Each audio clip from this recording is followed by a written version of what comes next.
Audioworks presents Star Trek: Next Generation. Imzadi by Peter David. Read by Jonathan Frakes.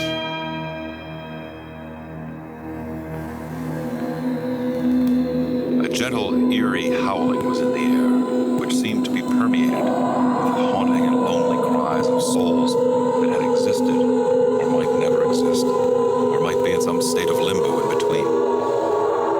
In the distance was the city. Its name was unknown and would forever remain so. There was a man in a greenish-yellow shirt whose mind was elsewhere and elsewhen. Behind him stood his friends, his crew. They waited patiently. Finally, he turned and addressed them. "Let's get the hell out of here." The words hung there for a moment, startling in their vehemence. The crew took several small steps closer to each other. It was partly a reflex to make sure they would be within range of the transporter effect. But there was something else this time. It was an unspoken desire to try to lend support by dint of the fact that they were there. They did not yet know the sacrifices their captain had made. Did not know that, in the best tradition of romance, he had found a part of his soul existing in a woman and had been drawn to her. And then he had lost that part, which he hadn't fully realized he was missing in the first place. There was a difference that the crew sensed this time, their captain. Many a time had he been battered, but as the old saying went, battered but unbowed. This time, he was bowed.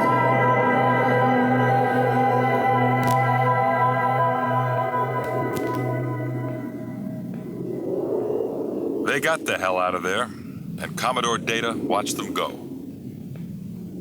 Across the compound, Mary Mac headed in the direction of Commodore Data. Mary Mac's skin was green, as was standard for an Orion woman. Her long, jet-black hair was delicately and elaborately braided. Most incredibly, she wore glasses. All of it was designed to try and downplay the widely held belief that all Orion women were nothing but animalistic sex killers. Her look had gotten her quite far because people would always wait for her to revert to type.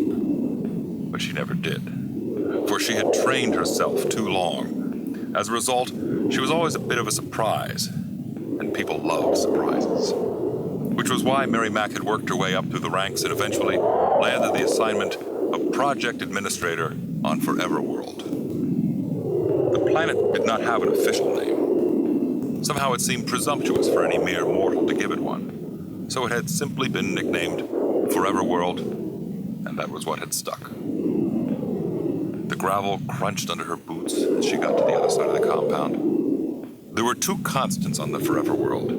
One was the steady, mournful sigh of the wind, and the other was the presence of the Guardian of Forever. At this particular moment, the legendary time portal had finished yet another run-through of a particular era.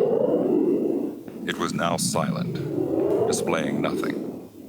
A screen for slower, delayed showings was set up next to the Guardian. Playing out on that screen now was a scene very familiar to Mary Mac. Data stood there, his back to Mary Mac, hands draped just below the base of his spine. As Mary Mac stepped closer, she heard a familiar voice. A voice filled with resolve and yet hidden trauma. "Let's get the hell out of here." Mary Mac smiled and called out to Data. "Well, that certainly figures." Data turned and looked at her, his face calm and composed as always, his gold skin glittering in the half-light. "I beg your pardon." She pointed at the Guardian. "That moment, it's one of the most popular. Everyone wants to see the moment when James Kirk came back through time, when he had to let Edith Keeler die so that time could be restored to its normal flow." Commodore Data, the commander of the USS Enterprise, registry number 1701-F, stared at the Guardian for a long moment, then stepped back. Mary Mac watched Data walk away. "We'd be honored, Commodore, if you'd join us for dinner up at the compound." "Very well. First, I'll contact the Enterprise." Mary Mac looked skyward as if she could see the great starship. What's she like, Commodore? The Enterprise, I mean. You served on an earlier Enterprise, didn't you? Yes, I did. And in many ways, the Enterprise 1701F is similar to the 1701D from 45 years ago. But as fulfilling as my current command might be, I still dwell on those early days and my first companions. Some are dead, some are retired, some are still active. It's a large galaxy and not always easy to keep apprised. But there is one who got his current assignment 3 years ago and hasn't moved from that spot. That would, of course, be Admiral Riker.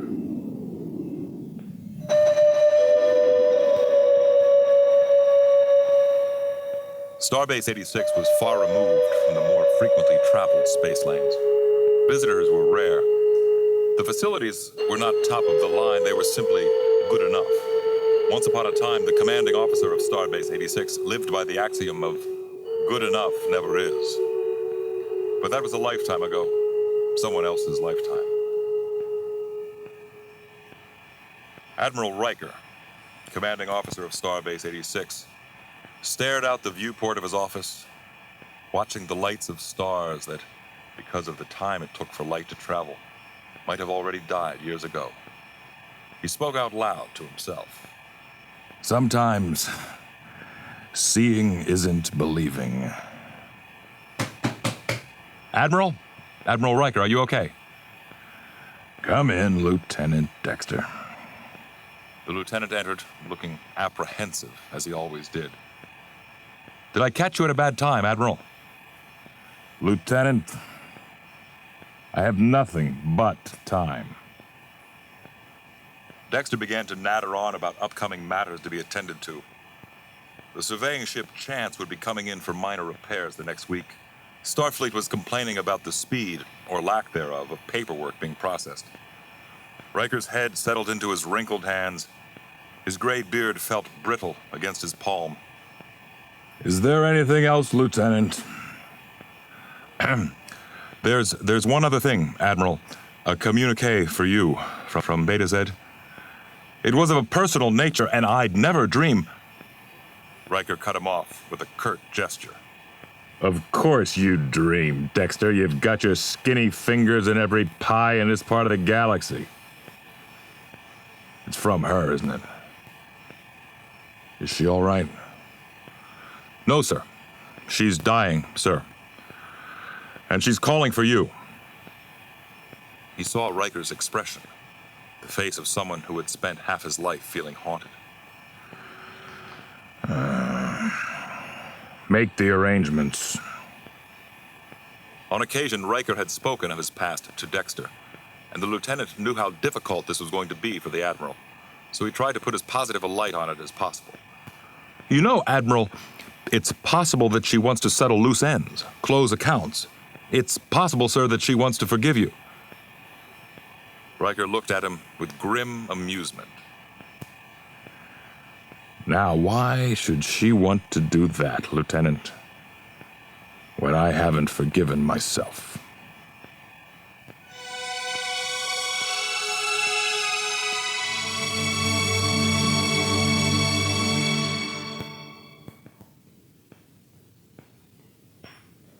The structures in which the scientists of the Forever World lived were, at best, functional. Data looked around the table that served as the communal eating place for the scientists. The 6 scientists grouped around the table ate quietly, with talk at a minimum. Data had brought down his science officer, Blair, to join them. Blair was a head taller than Data and covered with thick brown fur. His jaw jutted out and his eyes were so small that they were almost impossible to spot. Data glanced around the table and then turned to Mary Mac. My records indicate there were 7 of you. There were. We had a recent defection, Marlock. He took off the other day. Haven't seen him since. To be honest, we lose people all the time. You have the constant wind, the solitude. And with the Guardian out there, you feel like you're staring into a mirror from hell. and it's only so long before you see something staring back at you. Blair looked at Mary Mack with curiosity. What precisely do you scientists do here? We make observations, Lieutenant Blair, on history, society. We draw conclusions not only about the past and the present, but also the future. Tell me, Commodore Data, what conclusions did you draw from your chat with the Guardian? It would seem to confirm, Miss Mack, on the face of it, that which we had always known, that time is fluid. There is, however, another interpretation. All times coexist, either as parallel universes or even alternative time tracks. Actually, Commodore, it's interesting that you should mention that. I have something to show you along those lines. One of the Guardian's playbacks has revealed an intriguing turn of events. I think you'll find it very interesting.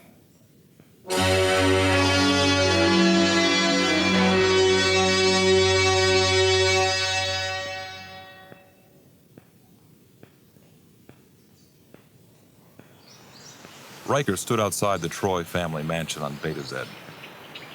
Captain Wesley Crusher, commander of the USS Hood, had accompanied him. Despite all the years that had passed, every angle of the house, every aspect, had been forever etched into Riker's memory. Tall and graceful, it was constructed so that the upper stories seemed almost to touch the sky. They knocked at the door and waited silently.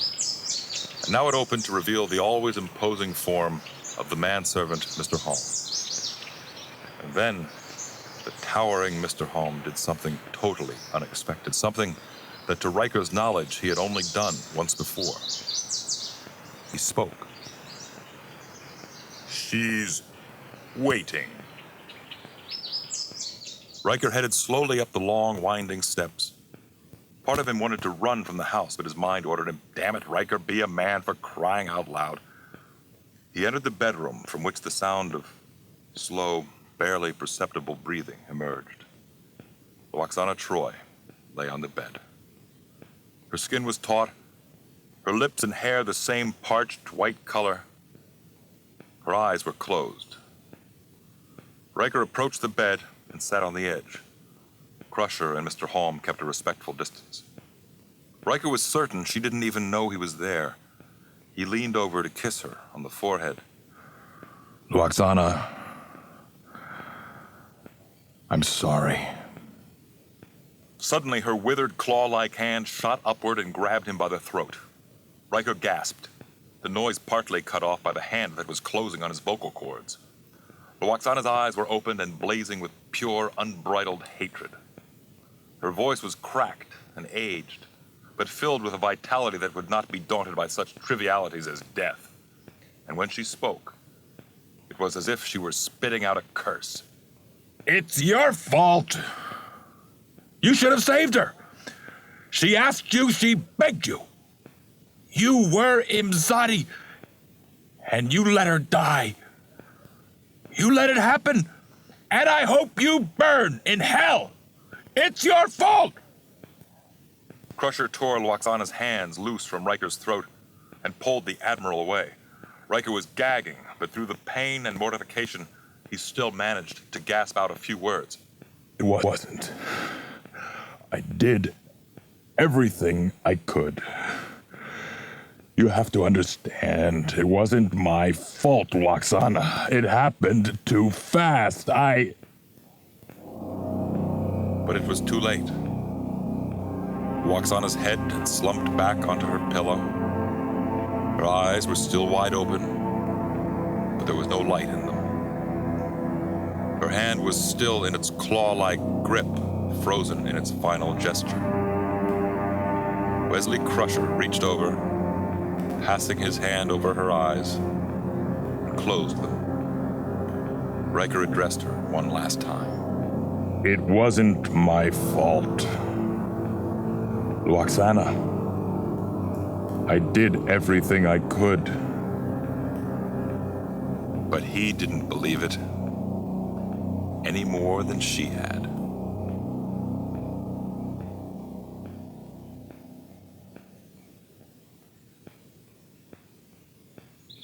The funeral had been surprisingly simple.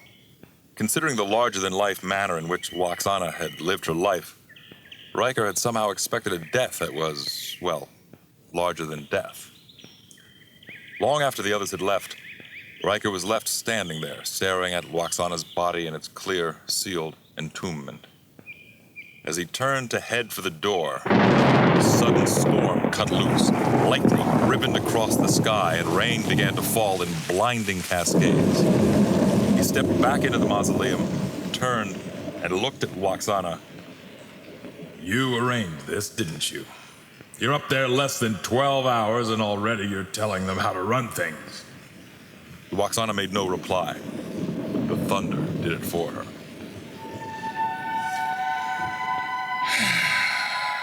All right. I know what you want me to see. He walked into the next room, and there she was.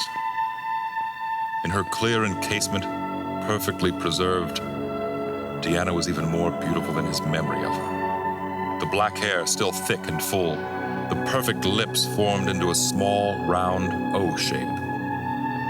But no amount of preservation could put the warmth back into the soft skin, breathe the life back into her, open the eyes and pull the soul back into place. She could not open that lovely mouth and say, Will? Riker jumped 3 feet in the air, letting out a yell of shock. He turned to face an equally startled Captain Wesley Crusher. I'm sorry, Admiral. Did I startle you? Wes, where in the hell did you come from? Out there. I beamed down after the funeral was over. I wanted to know if you're ready to leave. Oh, I'm ready. But Lwaxana's will stipulated that I was to go through her memorabilia and catalog it. Ostensibly, I'm the best qualified, but actually, she wants me to relive it all. She wanted one last opportunity to put me through what she's put herself through all these years, and you know what? I owe it to her. I owe her something. Crusher stared for a long moment at Deanna's unmoving body. You know, Admiral, I have to admit, I had a kind of crush on her, but I was just a kid. I remember that blue-green outfit she wore sometimes. That was my favorite. Yeah, it was mine too, Wes. Every so often, when I was feeling frivolous, I'd put it on. I'd romp around the holodeck. Crusher stared in shock at Riker's deadpan expression. I'm kidding, Wesley. Oh, You gave me kind of a strange mental picture there for a second. How did it happen, Admiral? How did she die? Mom could never bring herself to talk to me about it. I was at the academy doing my extra year. I was too stunned even to cry when I heard the news. I just sat there in my quarters saying, why? Why? Riker walked toward the door and stepped just outside, allowing the rain to spatter on his face. The thunder cracked once more. I have no answers for you, Wesley. None. But if you want to know what happened, I'll tell you. You're entitled to that. God knows we all are. As if it were an old-fashioned campfire or perhaps stories being traded in a haunted house, Admiral William Riker sat on the floor of the mausoleum and, holding nothing back, spoke to Wesley Crusher of those last days with Deanna Troi. It was 45 years earlier. The Enterprise NCC 1701D had been chosen to be the site of an important peace conference. After decades of warfare, the Sindarine, with their economy collapsing, had sued for peace. They had approached their nearest neighbors, the races that they had preyed on for so long, the Cordians, the Bifrexians, and the Lus, and requested the opening of peace talks. The Enterprise had already picked up representatives from those three races, and was now en route to the home planet of the Sindarine, where their delegation would board and the peace talks would get underway. Captain Picard anticipated that Counselor Troi's contribution to the proceedings would be invaluable. Her empathic abilities would be able to determine whether or not the Sindarine were sincere in their bid for peace. The drawback for the Counselor was that the Sindarine were not always easy to read. Their natural aggression could screen her empathic talents to some degree. But if she were with individual members of the Sindarine long enough, she could eventually punch through their resistance and get a very clear feeling for them. All of this was on Commander Riker's mind as he went to Deanna's quarters to consult with her on the upcoming peace conference. He walked up to the door of her quarters and rang the chime. At first, there was no response, and for some reason, he became worried. Deanna, are you all right? It's Will. The door slid open, and Deanna was standing there wrapped in a gold dressing gown that hung half off her bare shoulder. She appeared slightly out of breath. Deanna, is everything okay? I wanted to talk to you about... Then he saw him. A man, a member of the Lust delegation, seated on the bed. He was clearly naked, holding a pillow in his lap. Riker waited for the 16-ton weight that he was sure would momentarily land squarely on his head. Oh, sorry. Deanna, you're busy. I was, Commander. Will Riker, this is Dan Lendon, aide to the ambassador of the Lust. Dan is an old friend. Dan, this is Commander Riker. I remember the commander. He welcomed us aboard.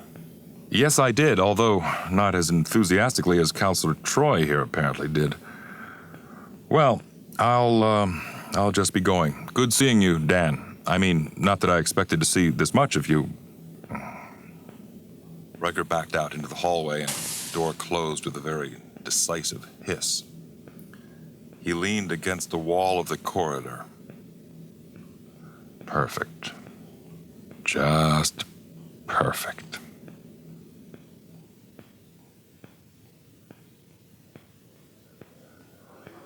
Some hours later, when Deanna Troi finally found William Riker, he was camped out at his usual table in 10 forward. She dropped down into the chair opposite him and waited for him to speak. I'm so sorry, Deanna. Walking in on someone when they're involved with someone can be very disconcerting. And it's even more disconcerting when that person is someone you have feelings for, feelings that you always think you've sorted out, but you never really have. You know, actually, I had this weird feeling of reverse deja vu, because if you remember, you didn't handle it particularly well on Beta Zed when... She stopped him quickly with a wave of her hand. Youth excuses a great deal, Commander. But then she smiled, understandingly. Will, we have a lot of history between us. A lot of good reasons why our relationship is where it is. Right, Counselor? And naturally, we're going to be involved with other people. You understand that intellectually, Will. But what about when you're put face to face with the reality of it? I guess, Deanna, it catches me a little off guard and makes me feel just a smidgen of jealousy. Oh, nothing significant, and I truly want you to be happy. You're entitled to every happiness life has to offer you. I guess my problem is that I'm only human. That's true, Commander. But I've tried never to hold that against you.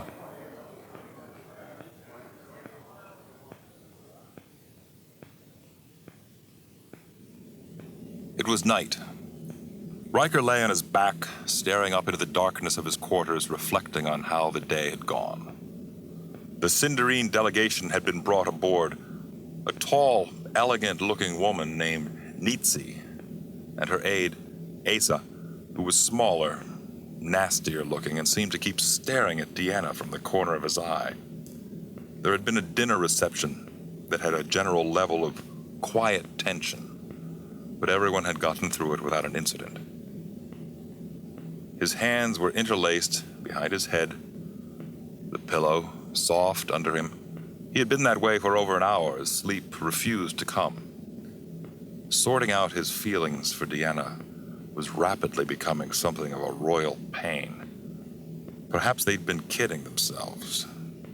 Here he was, someone accustomed to command situations, and she was someone who was always in touch with her feelings. So naturally, they thought they could control their feelings and dictate their relationship. Turn their emotions on and off like an old-style light switch. But how realistic was that? He pictured her lying in her quarters, wrapped in Dan's arms. And then something made him sit bolt upright in bed. Someone was there, hiding in a corner, lurking in the darkness. Lights! Obediently, his quarters filled with light. There he saw nothing unusual. After a moment, he shut the lights off, lay back, and slowly drifted off to sleep. Imzadi! The words screamed in his head, and he snapped, fully awake. Deanna's voice had screamed in his mind. Something utterly terrifying was happening to her. Riker to Counselor Troi. No response. He yanked on a robe as he contacted Dr. Crusher and ordered her to send a med unit to Deanna's quarters immediately. Then he raced to Deanna's quarters, entered, and was horrified by the sight that greeted his eyes. Deanna was lying on the floor, nude but wrapped in a sheet, convulsions shaking her. Dan was standing over her, looking confused and helpless. Riker dropped to her side. Her skin was dead white. Her hands were clammy as he held them. Riker to sickbay. Where the hell's that med unit? Shh, Deanna. Everything's gonna be okay. It's okay, Deanna. Her eyes were clouding over. He didn't even think she could see him. Imzadi, please, help me. Riker took her in his arms and was out the door, heading toward sickbay. He encountered the med unit part way, Beverly Crusher guiding the anti-grav crash cart. He laid Deanna down on the cart and ran alongside it, her hand still gripping her robe as they ran towards sickbay. Help me, please. So cold. The fear that ran through Deanna leaped into Riker and clamped around his heart. He felt as if his world were disintegrating. I'll help you. I promise, Imzadi, I'll do anything, everything. She didn't hear him. Her breath rattled once more in her chest, and by the time she was rolled into sickbay mere moments later, she was gone.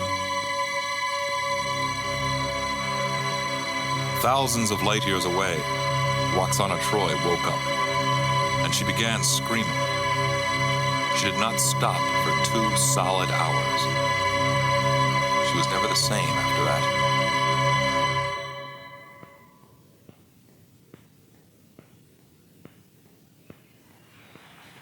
Captain Wesley Crusher stood in the mausoleum and stared out at the rain, which had tapered off to a mere trickle. And Mom never found the cause. Admiral Riker shook his head. Massive cardiovascular collapse. But there seemed no physiological reason for it. Deanna just died.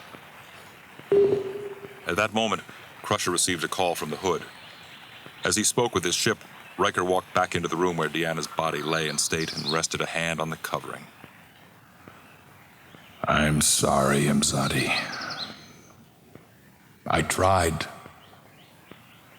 There was, of course, no response. Many had been the time over the years when he'd called out that word in his mind, but never had a reply come. He heard Wesley's soft footfall behind him. I have to go, Admiral. Sudden ground quake on Signia 3. If you'd like, I'll walk you back to the house. I'll be fine, Wes. Impulsively, Riker embraced the younger officer, patting him on the back. Good sailing, Captain Crusher. And good luck in your future endeavors, Admiral Riker. I hope you find happiness and some peace. Crusher to Hood, one to beam up. Wesley Crusher's body shimmered out, and Riker was alone.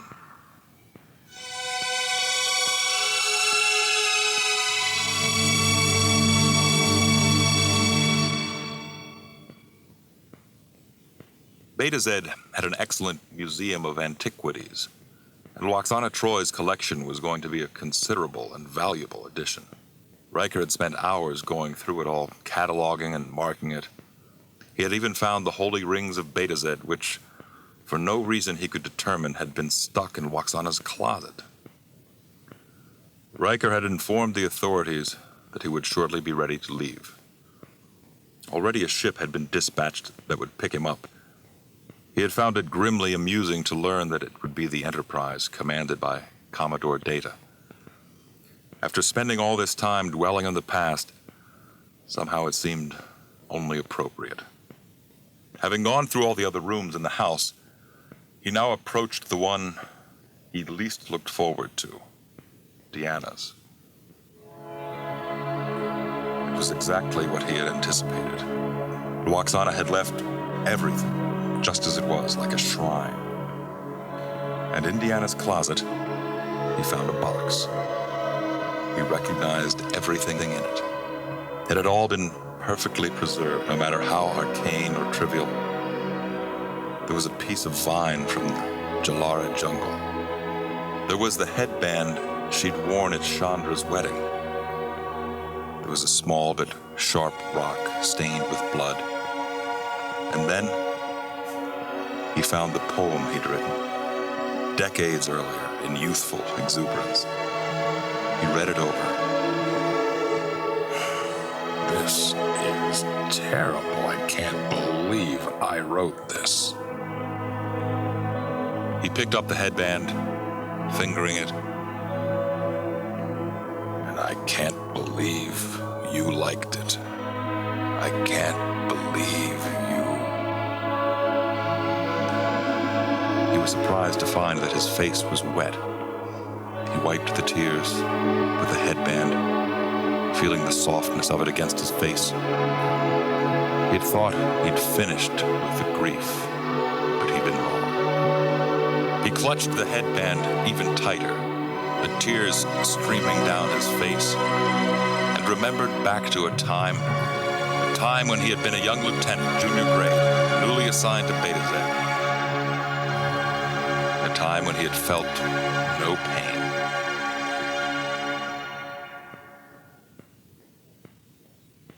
Mark Roper, the man who headed the Federation embassy on Beta Zed, was heavy-set, with graying hair, and a thick red nose.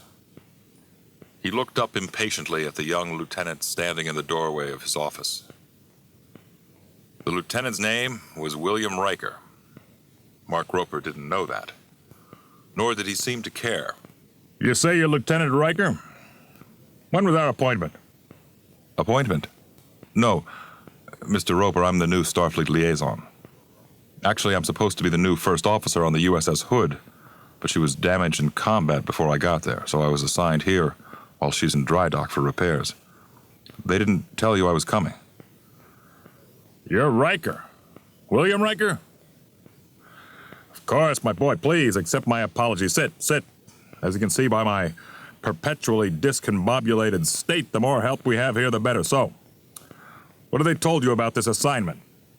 Well, Beta Zed is a long-standing Federation ally and quite valued. I also understand there have been some recent difficulties with the Sindarine. Quite correct, Lieutenant.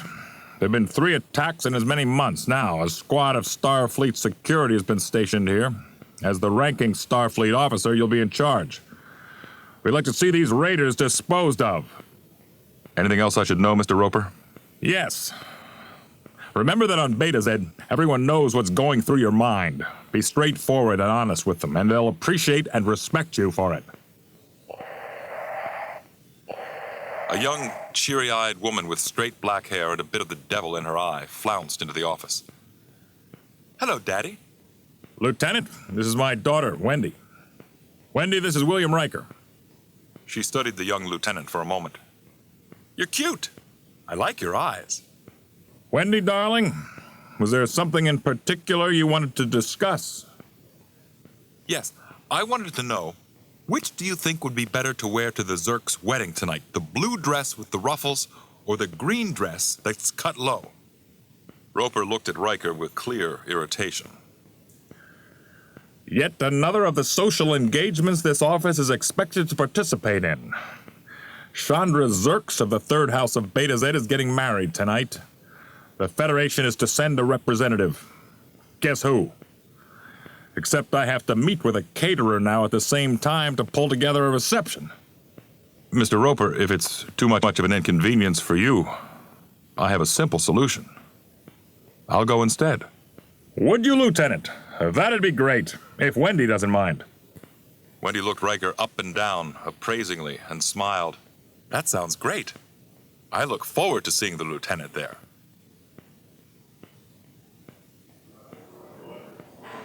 It was a cool, crisp evening as Riker escorted Wendy Roper, who had decided on the low-cut green dress, to the Betazed wedding. Riker and Wendy entered the chapel, which was fairly plain, although inscriptions written in Betazed lined parts of the wall. There were also recesses along the side, and clothes hangers dangled from them. Riker wondered what they were for. A thin but pleasant-looking Betazed man approached them. Welcome.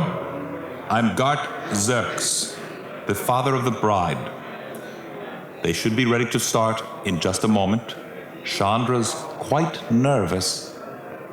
She wants everything about her appearance to be perfect. Riker nodded understandingly. I know how it is. Bride wants to make sure the dress looks just right. The edges of Zerx's mouth turned upward slightly. You don't know, do you? Know what? At that moment, the doors to the inner chapel opened. It was dazzling, filled with flowers, exotic and tropical. To the side was a small waterfall. Riker turned back to Gart Zerks to compliment him on the arrangement and was astounded to see that Zerks had removed his shirt. Confused, he turned to Wendy to see her reaction. What he saw was Wendy stepping out of her dress. She looked up at him with innocent eyes. "What are you waiting for, Will? Musical accompaniment?" And now Riker saw to his shock that all the guests were stripping off their clothes and placing them on the hangers provided. Is this standard? Yes, Lieutenant. At a Betazed wedding, the bride, groom, wedding party, and guests all attend nude to symbolize that physically and spiritually there is nothing to hide. Riker had a feeling that all the blood had drained from his face. Gart tried not to look as amused as he felt. Lieutenant, if you don't go naked, I assure you, no one will think less of you. Attend the wedding in whatever manner you feel the most comfortable. He walked away. Wendy looked at Riker chidingly. Oh, Will, come on. You have nothing to be ashamed of. Do you? No. I mean, no. It's not dignified. Well, if you don't want to strip, then fine. At least come on in. Wendy guided him to an aisle seat about halfway down. He looked around, naked people all around him, all of them looking far more relaxed than he was. He felt as if he were attracting more attention by being clothed. Excuse me, Wendy. Be right back. A few minutes later, he returned. Wendy looked up and grinned. So, Will, I see you decided to join the party after all. Riker sat down next to her, not precisely sure how to place his bare legs. He was grateful that the seats were cushioned, since cold metal would not have been appreciated right then. Wendy leaned over. You were right, by the way. You have nothing to be ashamed of. Then she coyly fingered a strand of his chest hair. Riker crossed his legs. At that moment, the ceremony started. The wedding parties entered, and yes, they were naked as well. First the groom, with his father and mother. Then Gart Zerks walked in, with the mother of the bride by his side. And then the bride. She was gorgeous. Her eyes were the most luminous that Riker had ever seen.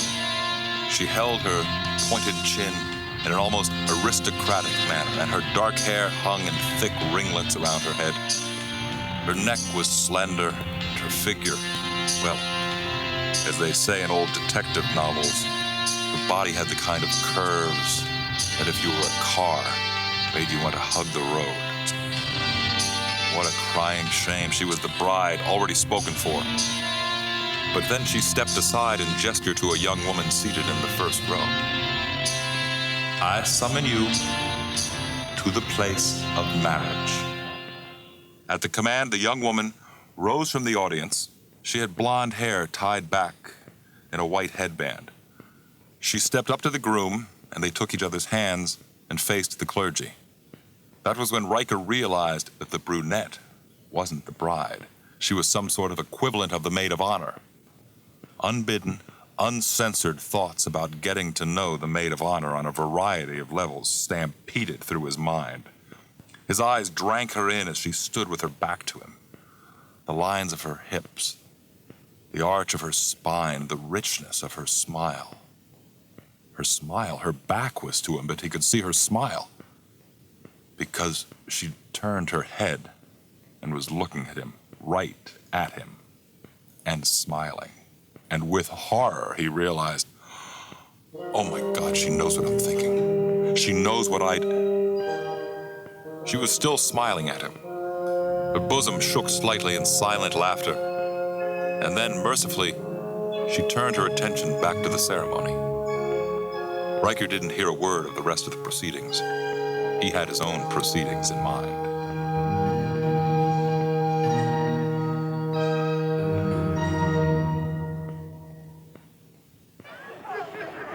A reception had been arranged out in a garden behind the chapel. The guests were now all clothed, to Riker's relief. He kept scanning the crowd for some sign of the maid of honor. There was something about her, almost as if he knew her from somewhere. A burst of applause brought his attention back into focus, and there she was, having emerged with the bride and groom.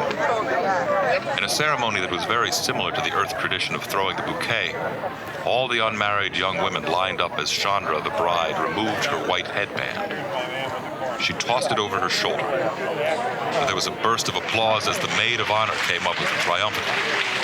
Wendy clapped her hands. Oh, how nice. Deanna caught it.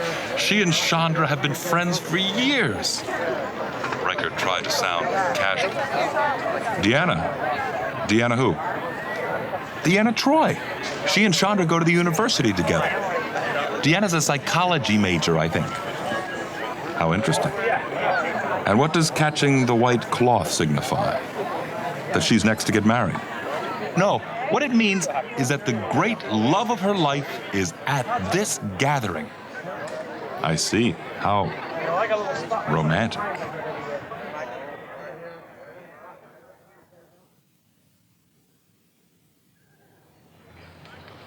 Several days after the wedding, Deanna Troi was walking across campus, lost in thought, when a voice called out from behind her.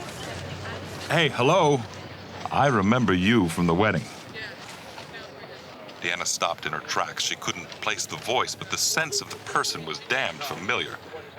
Then she smiled inwardly and thought, I should have expected this. The young man walked up to her, sticking out a hand. We didn't get introduced. I'm Lieutenant William T. Riker. What does the T stand for? Terrific. He waggled his eyebrows slightly to put across that he was making a joke just in case she didn't get it. She got it. But her expression made it clear that she didn't care for it. I'm new here, and I'm just trying to get to know as many of the residents as I can. I see. So you're going around and introducing yourself one person at a time. That could take quite a while.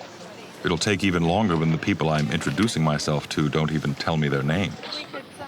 She took his hand and shook it firmly. I am Deanna Troi, and the answer is no. The answer to what?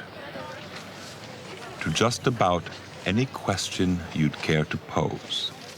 Look, Lieutenant, we both know you saw me at the wedding. We both know what was going through your mind. And I'm very flattered. Your reaction, however, would indicate an obsession for surface attributes only. To be blunt, Lieutenant, I sense you're someone who thrives on quick encounters, who enjoys the physical side of relationships but shies away from the deeper emotional attachments. Riker stood his ground. Call me Will. For the moment, I believe I prefer Lieutenant. For the moment? Does that mean you anticipate opportunities in the future to address me? Right now, Lieutenant, I'd like to address you to Vulcan and send you out with the next batch of communiques. Oh, how you sting, Miss Troi. To be at the receiving end of your rapier wit. Lieutenant, what will it take to get through to you that I am not interested? Go out with me, Miss Troi. Go out with you. You feel the best way to discourage you is to encourage you? What I feel is that it gives you a chance to make a decision based on something other than first impressions. If we spend time together and you decide you're not interested, then I'll accept that. I don't go where I'm not wanted. She couldn't resist the opening. You must not get around much then, Lieutenant. His eyes narrowed and then, slowly, he nodded. Fine. Have it your way. He started to turn away from her. Then, to his surprise, she placed a hand lightly on his arm. Pick me up the day after tomorrow at my home. Around midday, we'll go on a picnic. I'll pack it. I look forward to it, Miss Troi. She regarded him. Tell me, Lieutenant, there's any number of women around. Why so interested in me? Because I like a challenge? Well, that's splendid. When you come over, I'm sure you'll hit it right off with my mother. She likes challenges too, and I have a feeling she's just going to adore you.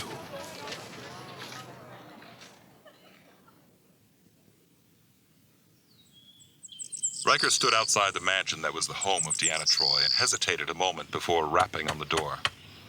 Although he heard no footsteps, the door started to open slowly. Riker looked up and up. A towering man loomed over him. I'm Lieutenant Riker. I'm here to pick up Deanna Troi. This is the Troi residence, isn't it? The giant nodded, stepped back, providing a space for Riker to enter. He studied the looming figure, utterly perplexed. A voice came from behind the giant. I see you've met Mr. Halm. Riker saw an attractive woman with long, dark brown hair and a very aristocratic bearing sweeping towards him. And you're Mrs. Halm? Oh, no. I'm Deanna's mother. Ah, Lieutenant William Riker, ma'am. But please, feel free to call me Will, or William, whichever you prefer. And I should call you? You can call me Mrs. Troi. Oh, well, Mrs. Troi, Deanna and I have an appointment. Yes, I know she'll be right down, but I thought it would be nice if we had a few minutes to chat. Riker sat down on a couch, sinking unexpectedly into the cushions. Lwaxana took a seat nearby that bore a striking resemblance to a throne. Now, Lieutenant, tell me all about yourself. Mrs. Troi, why don't you tell me about myself? All right, Lieutenant. You're aggressive, hardworking, dedicated, cautious, and you are extremely attracted to my daughter and have had a variety of sexual fantasies about her, some of which you're hoping to capitalize on today. Your preferred position for intercourse is Mrs. Troi. And what's this about lime-flavored oil rubs? Mrs. Troi, I must admit, I'm shocked. You're shocked? Lieutenant, they're your thoughts. That may be, but it was my understanding that Betazoids prided themselves on courtesy. Your treatment of me here is not particularly courteous. You're right. Where in the world are my manners? I haven't offered you anything to drink. Mr. Hom. That's not what I'm referring to. You're speaking like I'm the enemy. Oh, no, Lieutenant. I think of you as an experience, one that Deanna will encounter, learn from, and grow from. You have to understand, Lieutenant, my daughter is an attentive, intelligent young lady who will inherit from me tremendous responsibilities. There are certain dictates upon her that come with who she is. She accepts and welcomes that. I want you to be considerate of those dictates, and I want you to do nothing that will interfere with her destiny or sense of purpose. Nothing, meaning? Nothing, Lieutenant, meaning nothing! Deanna chose that moment to make her appearance. Riker felt a flash of disappointment. Her long, thick hair was tied up in a small, tight knot. The lines of her shapely figure were hidden under a loose-fitting caftan-like outfit. In front of her, she held a small basket. "Hello, Will." Riker got to his feet. "Deanna, how lovely you look." But Lwaxana interrupted. "Aside from the fact that he hates the dress and the way you're wearing your hair." Riker fired Lwaxana an angry glance. Deanna was also looking at Lwaxana. "Mother, you suggested the hairstyle and the dress." "Why, so I did. Not too fond of my taste, Lieutenant?" It wouldn't matter if she shaved her head and wore sackcloth and ashes. Deanna would still look lovely. Mother and daughter exchanged a glance, and Lwaxana looked back at Riker. "Very smooth, Lieutenant." "Thank you."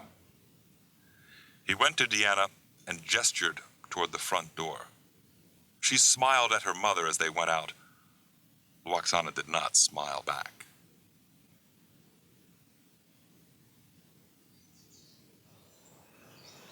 Deanna and Riker were seated up on a grassy knoll overlooking a particularly lovely stretch of Beta Zed countryside.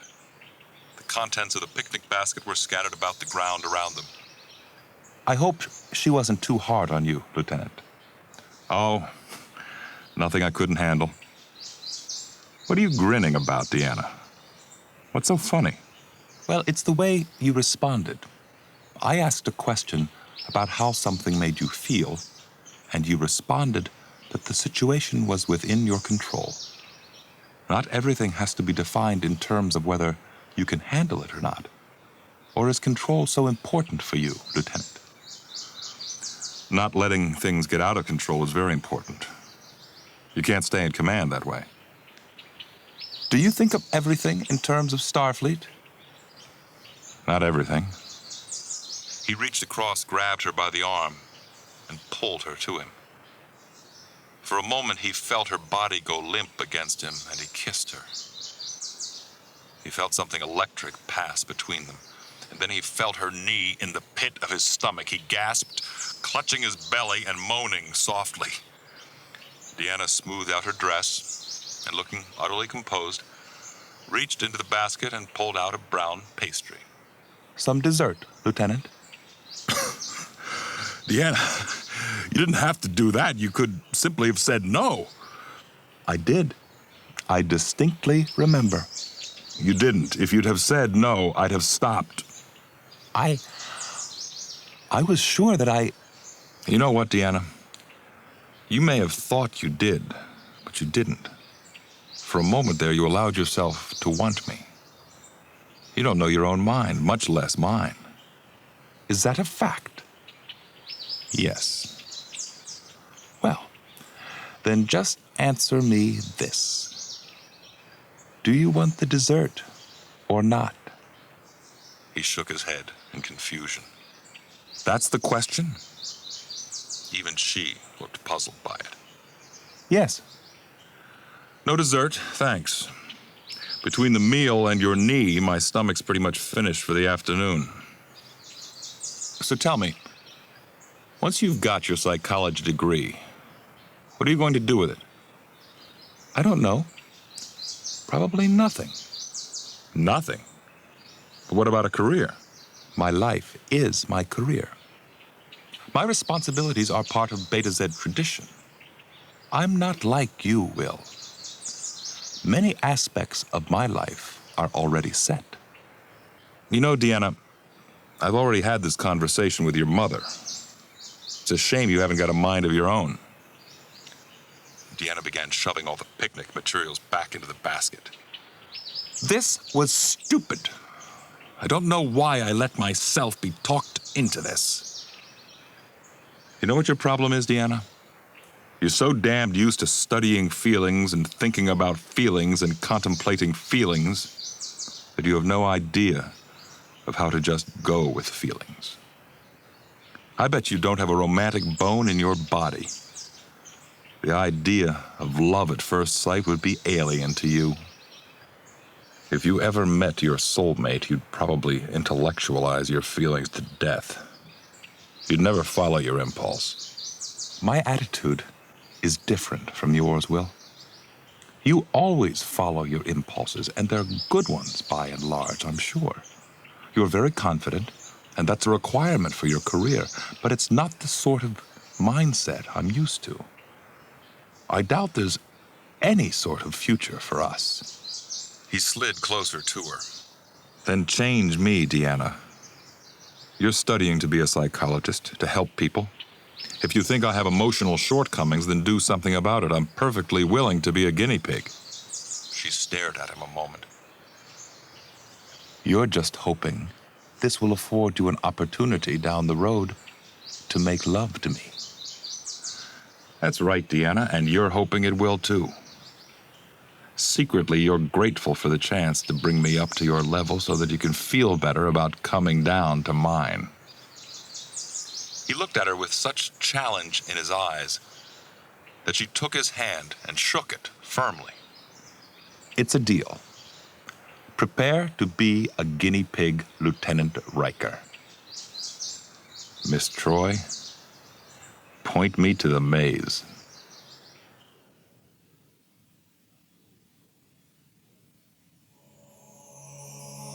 Several days later, Deanna was guiding Riker through the Betazed Museum of Art.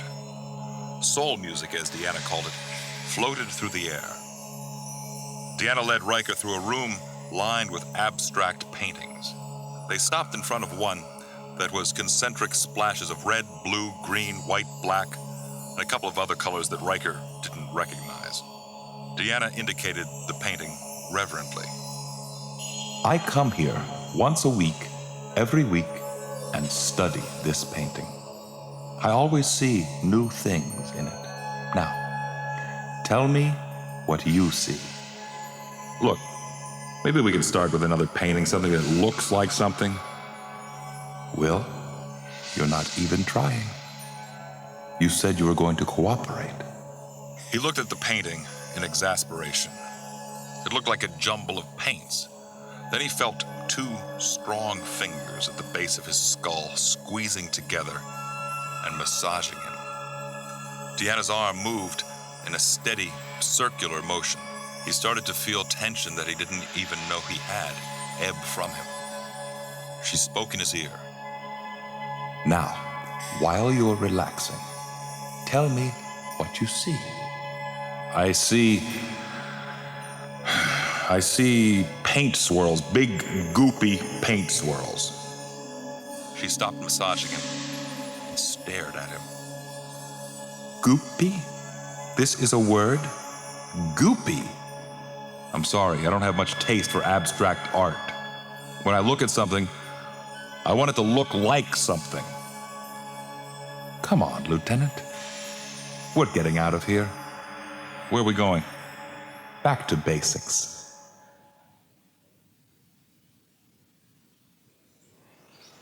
The tree towered over them, its trunk brown and gnarled. There were no leaves on it, and its branches seemed to stretch up forever. Deanna climbed it with ease, and Riker quickly followed. At least this was mildly entertaining for him, particularly because he liked the play of Deanna's muscles under her tight clothes. She stopped at a point about 10 feet above the ground. Large branches stuck out in either direction. She sidled out onto one and indicated that Riker should climb out onto the other. Your problem, Lieutenant, is that the demands of your body have too much sway on your mind. Higher emotions are what separate us from the lower orders of life. Higher emotions and table manners. Let me guess. You're going to show me how to separate the needs of my mind from the needs of my body. That's right. Now, I want you to get a solid grip on the branch, just like I'm doing.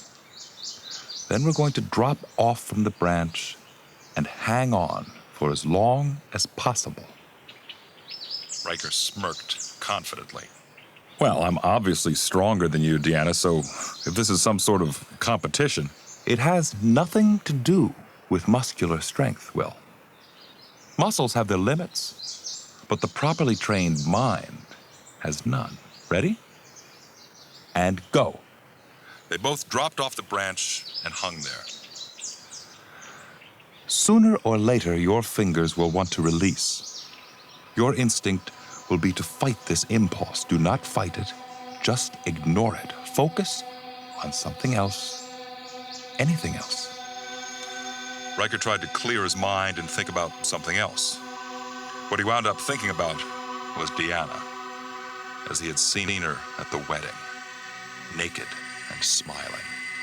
He imagined her coming towards him, her arms outstretched, which reminded him of his arms, which were really starting to ache. He had no idea how long he'd been hanging there, but he thought he'd lost all feeling above the elbows.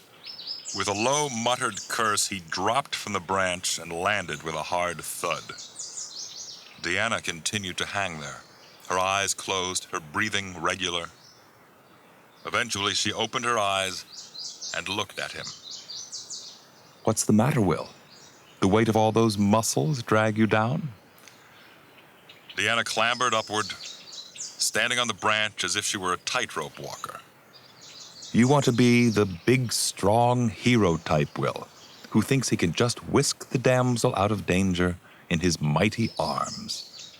But that attitude doesn't interest me. Her foot slipped, and with a startled shriek, Deanna tumbled off. Riker moved like lightning and caught Deanna before she hit. He dropped to his knees, the shock rattling his teeth. But he still held on to her. You okay? I'm fine. You can put me down. Their faces had been mere inches from each other, and Riker now seized the initiative. He kissed her full on the lips. She just seemed to melt against him, and reflexively, her hands squeezed his shoulder blades as if afraid he might vanish, or the moment might end. Then she broke contact and squirmed out of his arms. She tried to pull herself together, but she was obviously still confused over everything that was going through her mind. Quickly, she turned and started to walk off. And Riker cleared his mind and thought of nothing else except what he wanted to do, right at this moment. And then he cut loose in an undisciplined, inelegant burst of thought. You're afraid of me. The reward to his Herculean effort was immediate. Deanna was thrown off step, and her head snapped around in astonishment. She looked right at him, utter shock on her face. To her credit, she recovered immediately, but Riker knew he'd gotten through to her. Hey, Deanna. When's our next lesson? Deanna just kept walking.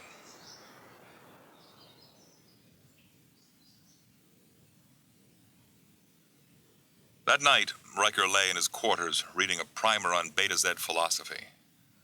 He wasn't able to make heads or tails of it, friend tells you that she's very upset. Her immediate supervisor has said several overly critical things in regards to her work, and she feels frustrated and hurt over the situation. How do you respond? Will thought about it a moment. Well, I tell her that either she can improve her work habits, or she can tell the supervisor that the criticism is unwarranted. If he continues to be overly critical and she believes it to have no basis in fact, she can file a grievance up the chain of command. He looked back at the book and read. Tell your friend that you understand her frustration and that she's not alone, and she can count on you for emotional support. Will shook his head. But what's that going to solve? That won't address the problem of what she's going to do about the situation. This is ridiculous. Suddenly there came an insistent rapping at his door. It opened, and standing there, her eyes bright, was Deanna. I am not afraid of you. On what grounds do you say that? On the grounds that every time you're close to me, you start to lose control. Your body sends you signals that your brain doesn't want to accept. Her gaze was steady and unrelenting. All right, Lieutenant, come with me. We'll see just who has problems with getting close.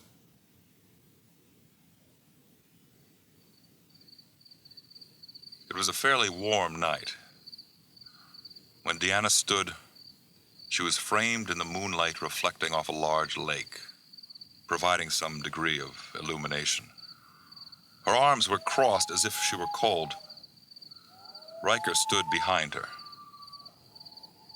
It's nice out here, Deanna. Pretty remote. That's deliberate. All right, Will. Take your clothes off. I beg your pardon? It's a therapy technique I learned in class a couple of days ago. Take your clothes off. All of them. Okay, what's the joke? One of your girlfriends hiding in the woods, I get naked, you guys grab my clothes and run off. Big laugh on the human, right? Deanna gave a loud sigh and reached around to the back of her tunic. Within seconds, she stood naked in front of Riker and tossed her outfit to him. It landed in a small bundle at his feet. Take your clothes off, Lieutenant. He did so.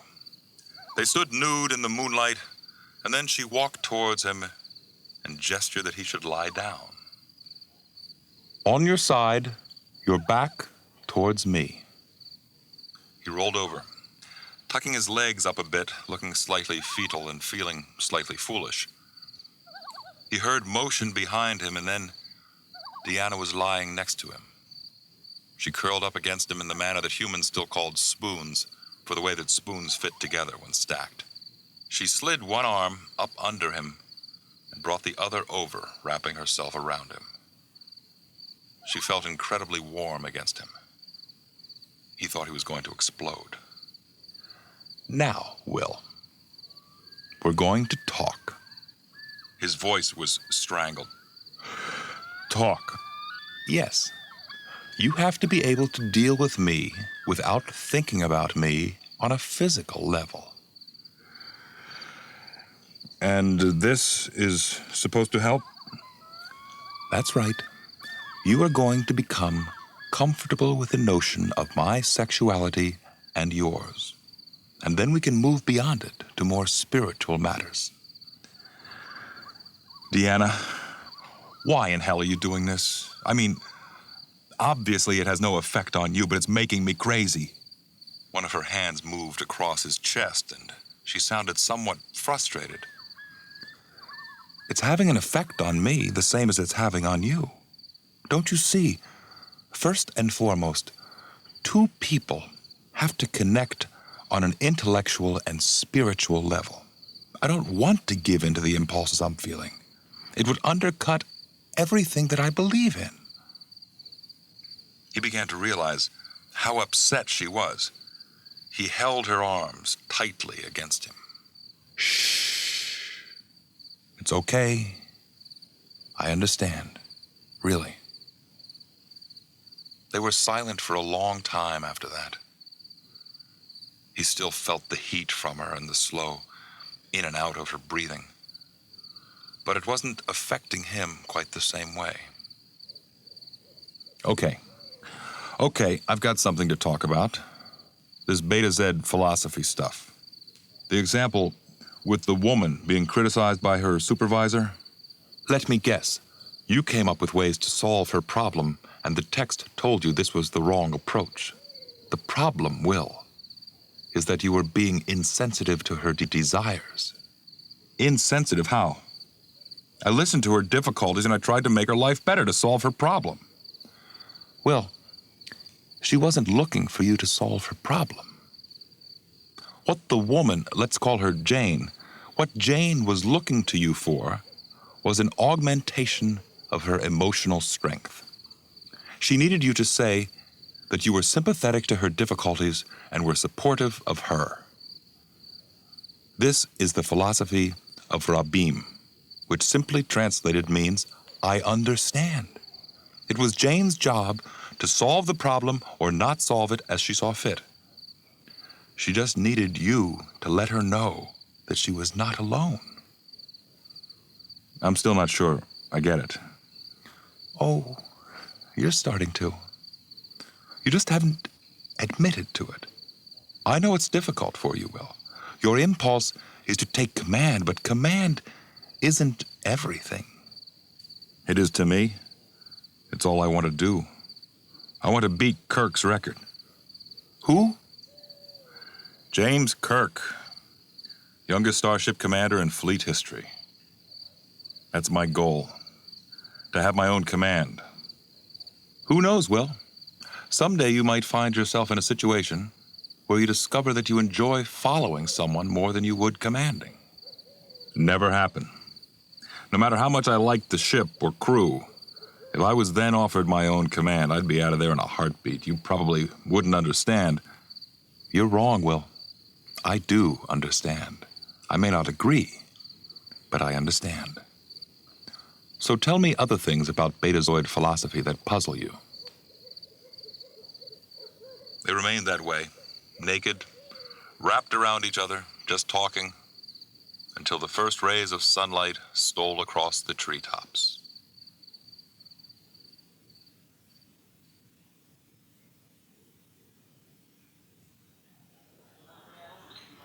It had been several days since Riker had seen Deanna. He was having a casual breakfast in a cafe. Seated next to him was Gart Zerks, the father of the bride whose wedding he'd attended the first night on Beta Zed. So, Lieutenant, I understand you're seeing Chandra's friend Deanna socially. I've overheard them chatting about it at the university. What were you doing at the university, sir? I'm a professor of psychology there. I even have Deanna in one of my classes. Riker chewed on a fork full of food. Is it the class where they teach nude therapy? Zerks looked at him incredulously. I beg your pardon. Riker began to suspect something. Well, I'd heard that there was this technique where a patient and his or her therapist take off their clothes and lie next to each other, even pressing up against each other. Lieutenant, I'd think that would probably lead to sex. Not necessarily, but why am I explaining this to you? I mean, certainly you know about... Lieutenant, I've never heard of any such technique. I would see little purpose for that sort of contact beyond the obvious gratification. Lieutenant, why are you grinning? Is there something you'd care to discuss with me? No. Nothing at all. I just find the entire thing funny. Oh, excuse me a moment. Riker here. Lieutenant, this is Sergeant Tang, security. We have a situation on our hands. Sindarine raiders. A ship containing about 10 of them has landed atop the Beta Zed Art Museum. Any hostages, Sergeant? Yes, sir. We believe about 30 Betazoids remain in the museum. Scramble the squad. I'll be right there.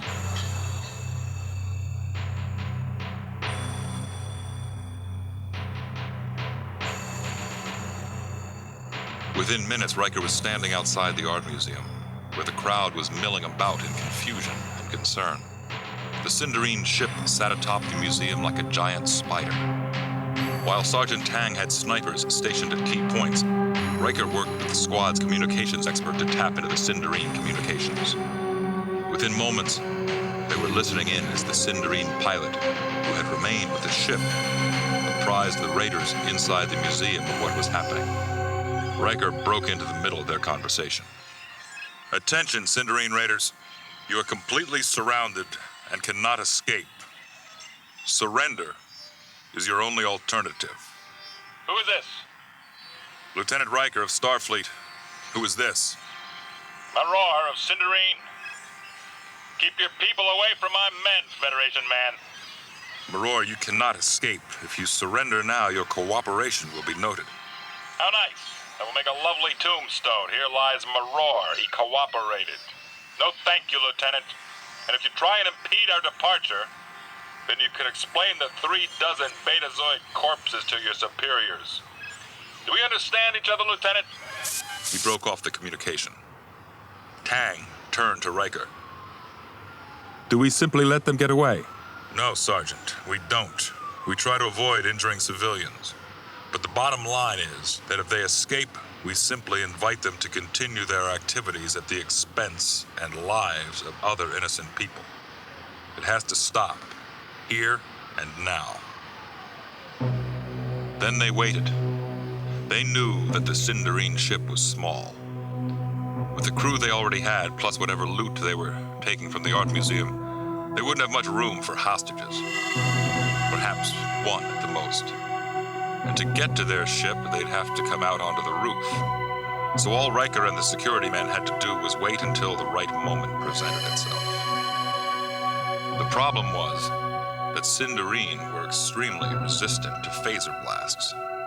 Settings that could stun Sindarine could injure, even kill other humanoids. So the marksman would have to aim carefully to avoid hitting any prisoners the Sindarine might have with them. If the Sindarine did manage to make it to their ship, Sergeant Tang was prepared. He had with him the formidable Level 10 shoulder-mounted phaser cannon, Model 2. He claimed that on full power, it could knock a Beta Zed moon out of orbit. From the size of it, Riker had no reason to doubt it. Suddenly, Sergeant Tang jumped to attention. They're coming out, sir. One by one, the Sindarine appeared on the rooftop, heading for their ship and safety.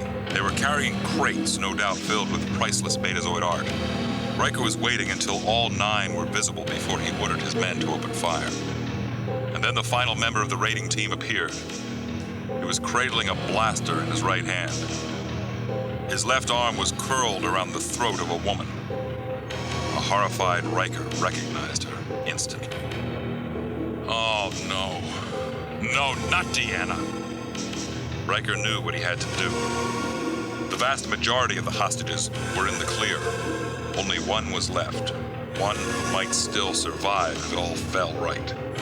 But if they made no move, then the raiders would escape, and more people would pay down the line. But Deanna's life was on the line. At that moment, Deanna was swung directly into Riker's sightline, and she looked straight at him, straight, proud, and unafraid. 2 words rang in his head. I understand.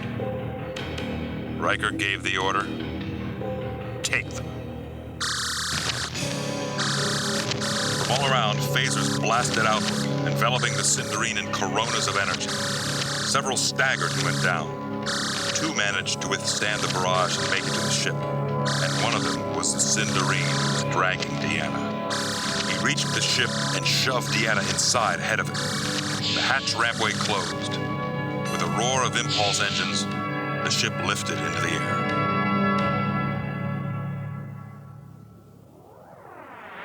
The hard-bitten Sergeant Tang had swung the phaser cannon onto his shoulder and activated it. I can blow them out of the sky, Lieutenant. Quick and fast. Can you cripple them, Sergeant? It's trickier, and there's no guarantee the woman will survive the crash. You may not be doing her any favors. I know. Cripple them. Tang made an adjustment and fired. The power of the phaser blast was beyond anything Riker had ever experienced directly. The air crackled around him. The blast took out the starboard engine and navigational instrumentation of the ship. It lurched wildly, tried to regain control, and failed. It spiraled downward, leaving a trail of thick black smoke behind it, miles long. Riker watched it go with a feeling of dread. Sergeant, in your estimation, where's it going to come down? Judging from the speed and trajectory, Lieutenant, somewhere in the Jalara jungle. You know, Lieutenant, if she makes it through the crash, she has a good chance. The jungle has its dangers, mud pits and such, but there are a few really dangerous animals to contend with. You're forgetting the most dangerous animals, Sergeant. They're the ones steering the ship.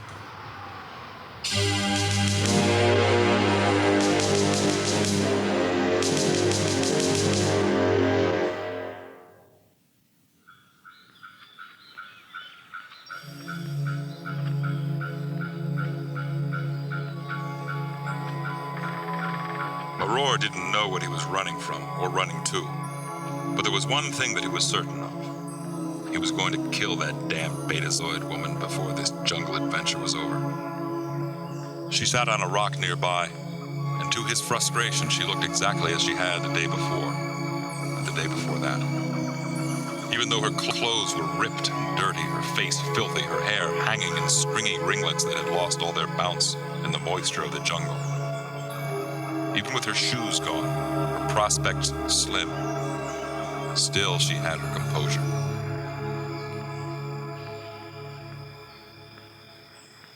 Maror sneered at her. Are you wondering why I haven't killed you yet? You hope that I will serve some purpose in the near future. Her calm was infuriating. He walked over to her and yanked her rudely to her feet. I still can't believe that you survived the crash when others of my men didn't. I was not tense. I had relaxed myself. Your men were tense. The stiffness resulted in the internal injuries that killed them. Thank you for your diagnosis. He led her through the jungle, watching carefully all about him for any sign of pursuit. Eventually, the vegetation around them thinned out. Ahead of them was a cleared area, a watering hole. He turned to her. You first. If it doesn't make you sick, then I'll drink some. She knelt down in front of the water, cupped her hands, and brought it to her lips. She sipped gingerly. You realize, Maror, that you have nowhere to run to. You're just marking time. I've never been caught. I take tremendous pride in that. Besides, maybe they'll eventually conclude we fell into one of those, what do you call them? Mud pits. You sound very confident. A few days ago, I wouldn't have been able to tell otherwise. But from the time I've spent with you, I can tell you're afraid. Terrified of captivity. It's not pride. It's fear of being caught. That's enough water for you. Move. My turn. You know, I was just tired of you before, but now I'm really, really sick of you. Your use as a hostage is being outweighed by the fact that I really just want to kill you and get you out of my... What the... Oh! Deanna, having seized the opportunity to shove him into the water, now turned and ran like hell. As she dashed pell-mell through the jungle, she heard him crashing behind her. She had seized the moment to try and escape because her empathy had convinced her that Maror was quite serious. He was about to kill her. She might not have any future opportunities to escape. She dodged to the right and stumbled on an outstretched root. She fell, and her right hand closed on a small pointed rock. She scrambled to her feet and kept going. A blaster roared behind her, and she could feel the heat. For one insane moment, she envisioned Will Riker coming to her rescue. She had been such an idiot to waste the time that she had with him. Her own fears had held her back. And now she would never have the opportunity to act on the impulses that she had denied. Abruptly, the ground in front of her angled sharply upward. Just as she started to climb up the slope, a hand wrapped around her foot. Gotcha, you Beta Zed bitch! She tried to get away, but Maror pushed her down to the ground, pressing his blaster against her stomach. Belly wound. Very slow and painful way to die. It's what you deserve. You've ruined everything. Let her go. Maror looked up, his already pale face going one shade lighter. Riker was standing about 10 feet higher on the slope. He held a phaser aimed squarely at Maror. No, Federation man, you put your phaser down or I'll kill her. I swear. All right, just don't hurt her. Let her go, and I'll take her place. Riker tossed his phaser to one side. At that moment, Deanna jabbed a sharp stone into Maror's hand, drawing blood. He let out a howl. It was all the distraction Riker needed. He leaped and plowed into Maror, pushing Deanna clear. The two men went down, rolling and shoving, each of them trying to get leverage. With a quick twist of his hip, Riker slammed Maror up against a tree with a bone-jarring jolt. Maror lost his grip on the blaster, and Riker made a grab for it. Maror's foot lashed out, kicking the blaster away into the underbrush. And then the Sindarine drove his foot up into Riker's face. Riker went down, rolling, tasting his blood welling up in his mouth. Maror came at him, pulling a knife from his sleeve. Riker, on his feet, barely avoided the slashing attack. The blade sank into the tree trunk. Riker knocked Maror back, and the Sindarine raider came up with the blaster that had been knocked into the brush. Riker dove for cover as the blaster bolt sizzled over his head. Maror dodged to the right to try to get a clear shot at Riker. And Riker saw where Maror was heading. Wait, stop. Don't go there, don't move. Why not, Federation man? Because this will give me the best angle to turn you into a sack of boneless skin. He leaped to his right, and landing with an odd, squishing noise, aimed his blaster directly at Riker. Riker waved his hands wildly. Move, before it's too late. Too late? The one it's too late for is... That was when Maror realized he was getting shorter. He looked down. He was standing squarely in one of the infamous Jalara jungle mud pits. He looked back up and finished the sentence with slow realization. The one it's too late for is me. Hold on. But Maror had been correct. It was too late. Barely 5 seconds later, before Riker could get to him, Maror had vanished beneath the surface of the mud pit without a trace. And insanely, Maror's final expression had been one of quiet triumph.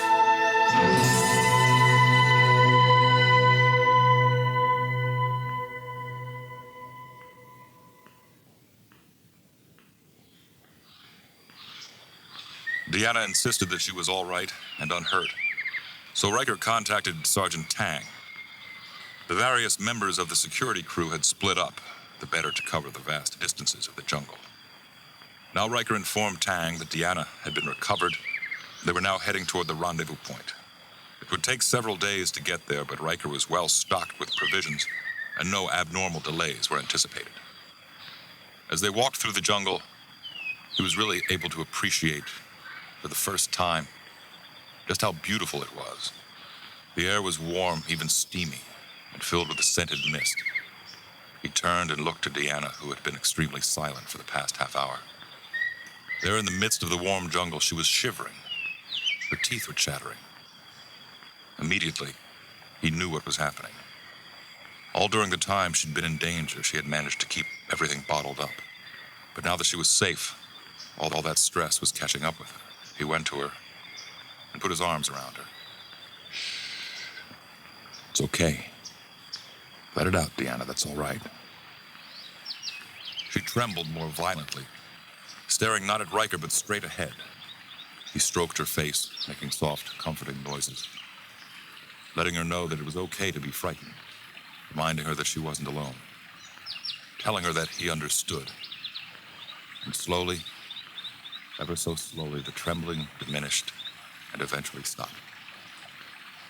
Then she looked up at Riker. He smiled down at her and wondered if she was prepared to move on. Deanna, are you ready? Yes, I am. I finally am. She reached up, wrapped her hand around the back of his head, and drew his face to hers. The kiss was very long and very sweet, and filled with promise. Deanna, this isn't right. This isn't the time. You aren't thinking straight. You've been through a lot. She held his face in her hands, with her lips mere inches from his. Let me put this to you in a way that I know you'll understand. Shut up and kiss me, Riker. Moments later, all the perfectly logical reasons why this was wrong went out of Riker's mind. Instead, all there was her. The moistness of the jungle combined with the sweat. The rustling of trees mixed with the rustling of their clothes. And this time, when their nude bodies pressed against each other, there was no intellectualizing, no deep discussion that required anything beyond soft, whispered words, punctuated by occasional gasps. They became each other, filling each other's needs, melding their bodies into one as seamlessly as they had their souls. And somewhere deep within Riker's mind, merged with his spirit, a word echoed. A word that he had never heard before. A word filled with mystery and promise and a future. And the word was Imzadi.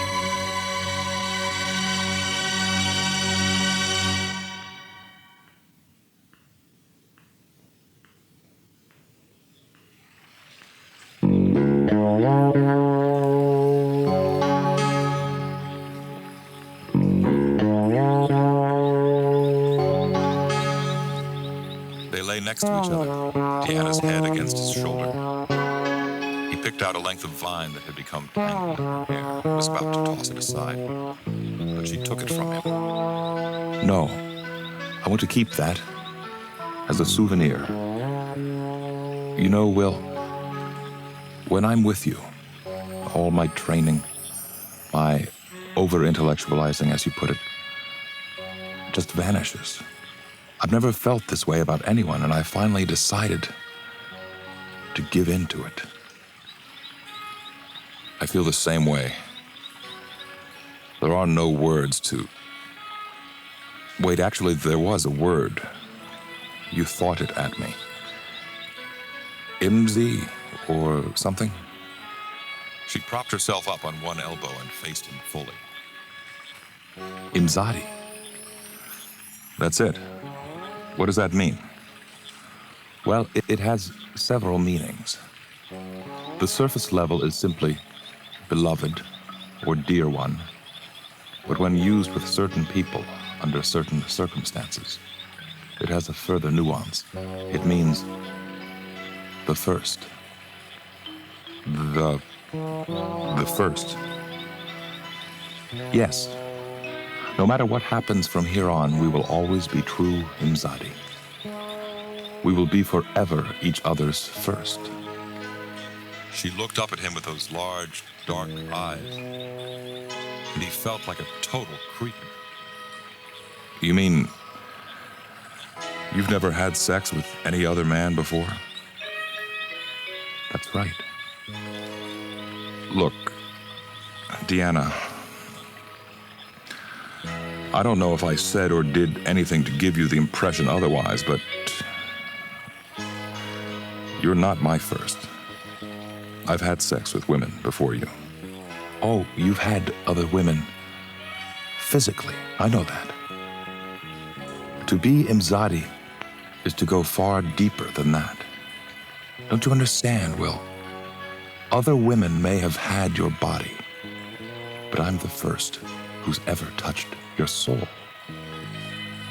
And he realized, with a dim astonishment, that she was absolutely right. He smiled, Imzadi. and she returned the smile and answered him, I understand.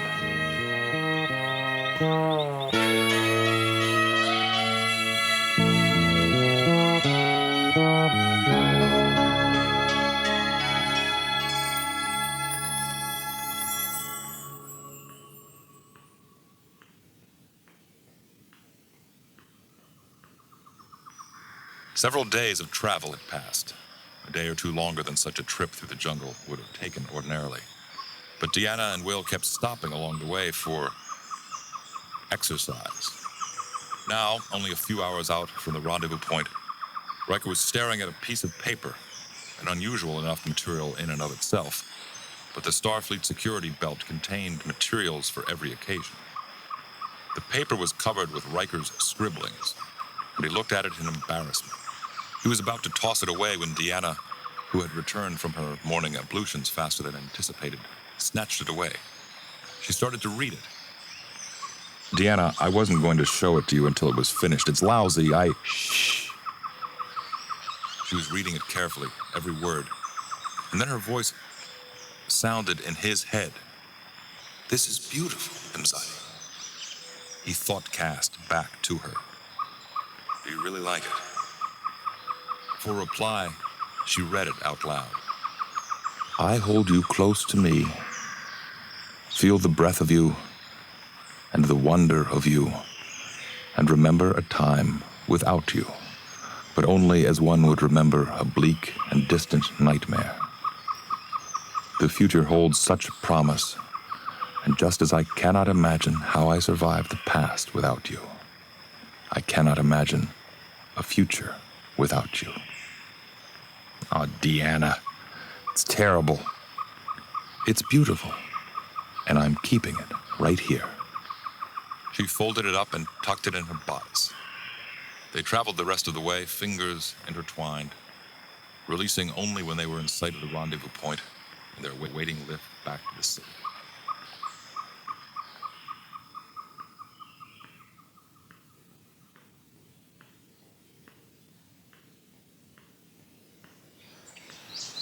Riker had heard nothing from Deanna since returning her home, so he had gone to the Troi mansion to see her and anticipated a warm welcome. Lwaxana Troi herself answered the door. She forced a smile but did not step aside to allow him admission. Lieutenant, I have a moral obligation to thank you. You rescued my daughter. I will always be forever in your debt. However, your subsequent actions with my daughter were completely out of line. You took advantage of a very incendiary situation. Riker was doing everything he could not to lose his temper. What happened between Deanna and myself, Mrs. Troi, was entirely our business. I want to see Deanna. And do what, Lieutenant? Try to further dilute her sense of purpose? Lieutenant, Deanna isn't like other women you've known. She has obligations here on Beta Zed. Where's the future for the two of you? Are you going to give up your career to remain here, trade in your space legs for walking shoes? And how long before you start blaming Deanna for the decisions you make? Then, in the hallway behind Lwaxana, he spotted Deanna. She was standing near the bottom of the stairway, a haunted look on her face. She's right, Will.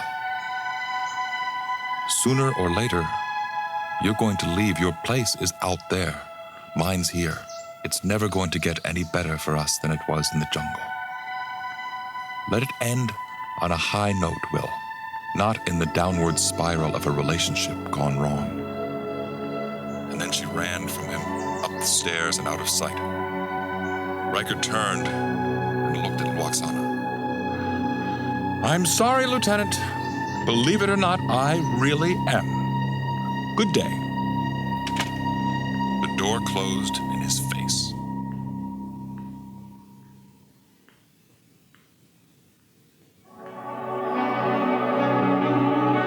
The scotch burned as it went down Riker's throat. He had gotten the hard alcohol from Sergeant Tang, who had seen the young officer's bleak mood off of the bottle.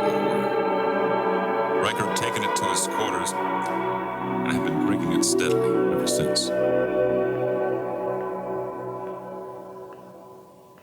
What in hell had he been thinking of anyway?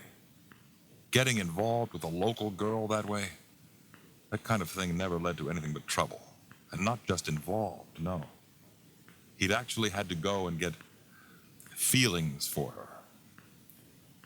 The alcohol was nicely fuzzing his brain, though. He was starting to have trouble remembering who he'd had feelings for, and what precisely those feelings had been. The door chimed.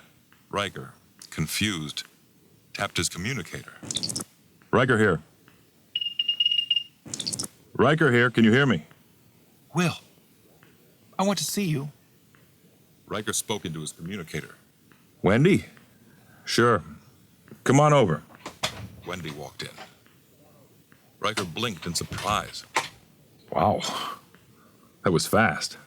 I heard you were upset about something, Will. Nonsense. Do I sound upset? No, actually, you sound drunk. He sat on the edge of the bed and stared off into space for a moment. Wendy sat next to him, waiting for him to say something. You know, Wendy, you get in your head this picture of the way that you think things are going to go, and they never match up. Nothing ever turns out the way you think it's going to. This lousy little planet, a whole galaxy of opportunity, and she's got her head buried in the sands of Beta Zed, afraid to think about it. I don't know who you're talking about, Will, but it's sure not me. I want my freedom. Another year or two here, and then I'm gone. Diplomatic corps, or maybe I'll just hitch, do odd jobs. I don't want anything too complicated in life. Nice and simple, hit and run. That's my motto. There was a pleasant buzz in Riker's head as he stared at the daughter of the Federation ambassador. Has anyone told you how terrific you look? Not for a long time. And has anyone done anything about how terrific you look? Not for an even longer time. He kissed her, feeling giddy. She was warm and supple against him, undemanding, yielding, wanting nothing more from him than he was capable of giving. He broke from her a moment. What do you think of art? Boring. Thank God. And they sank down onto the bed. It was some time later when a startled gasp awakened Riker. He sat up in confusion and saw Deanna standing in the doorway. My apologies, Lieutenant. I seem to have come at a bad time. Perhaps if I'd called ahead, you might have been able to fit me into your schedule. The noise awakened Wendy, who sat up next to Riker. She saw Deanna, blinked in mild chagrin, and pulled the blanket around herself to cover her nudity.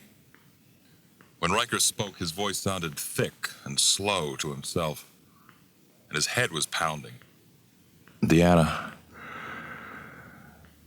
this isn't what it seems. Okay, it is what it seems, but you said you didn't want to see me anymore. That we were finished, and it had been less than 24 hours since you'd had female companionship, so naturally you got over me. In fact, not only did you get over me, you practically vaulted over me. She spun and walked away. By this time, Riker had pulled on his uniform. He caught up with her halfway down the hallway and spun her around. Deanna, you said... I know what I said. And would you like to know what I said afterward to my mother? That I was wrong to toss you away. That it was time for me to find my own path, and that I wanted that path to be with you. But I foolishly assumed that you wanted me as well. I crawled out on a limb for you, and you chopped it off behind me. It wasn't like that, Deanna. I wasn't thinking straight, and Wendy showed up, and it was an opportunity, Will? And it really didn't mean anything? That's right. And how do I know, Will, that our time together didn't fall into the same category? It didn't. You know it didn't. Will, I thought we had something special. physical and spiritual. But for me, one hinges on the other. For you, it doesn't. And I don't think that's ever going to change for you. Maybe it will, maybe it won't. But I can't base my life on maybes. For a moment, he bristled. You sound so damned holier than thou. Maybe you'll be the one who changes. Maybe you'll discover that the physical side can have its own rewards, now that you've allowed yourself to experience it. Perhaps. But there's one thing of which I'm reasonably sure at this point, Will, that you're not going to be there to find out. I'm sorry. I just don't think there's a future for us. She walked away from him, and he said nothing to stop her from going. Then he turned. There was Sergeant Tang leaning against a wall. You were right to let her go, sir. Mark me.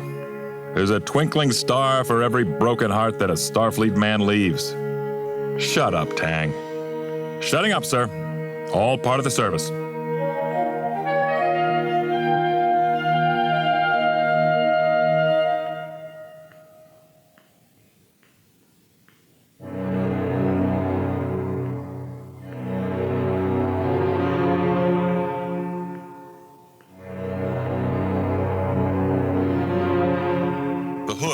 Riker's next assignment was finally out of dry dock.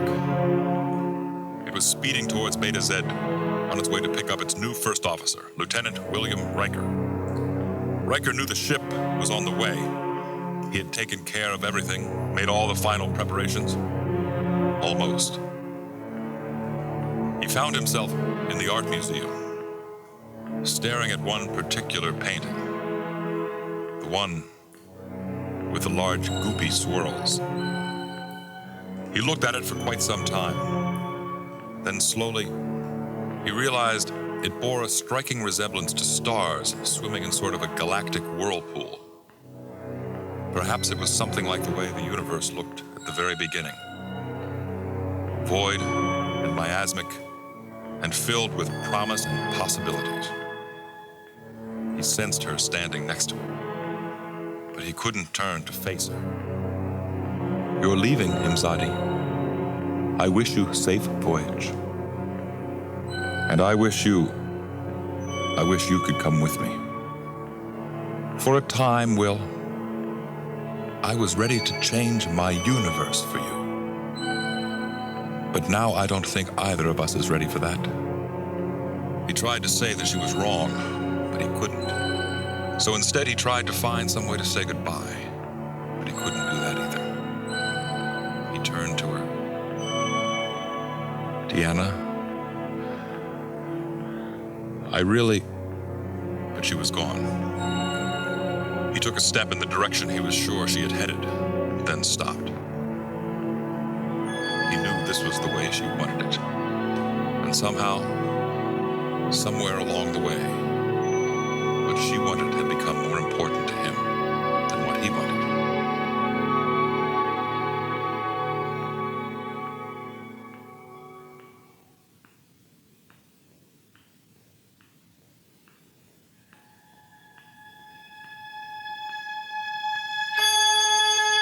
Years had passed.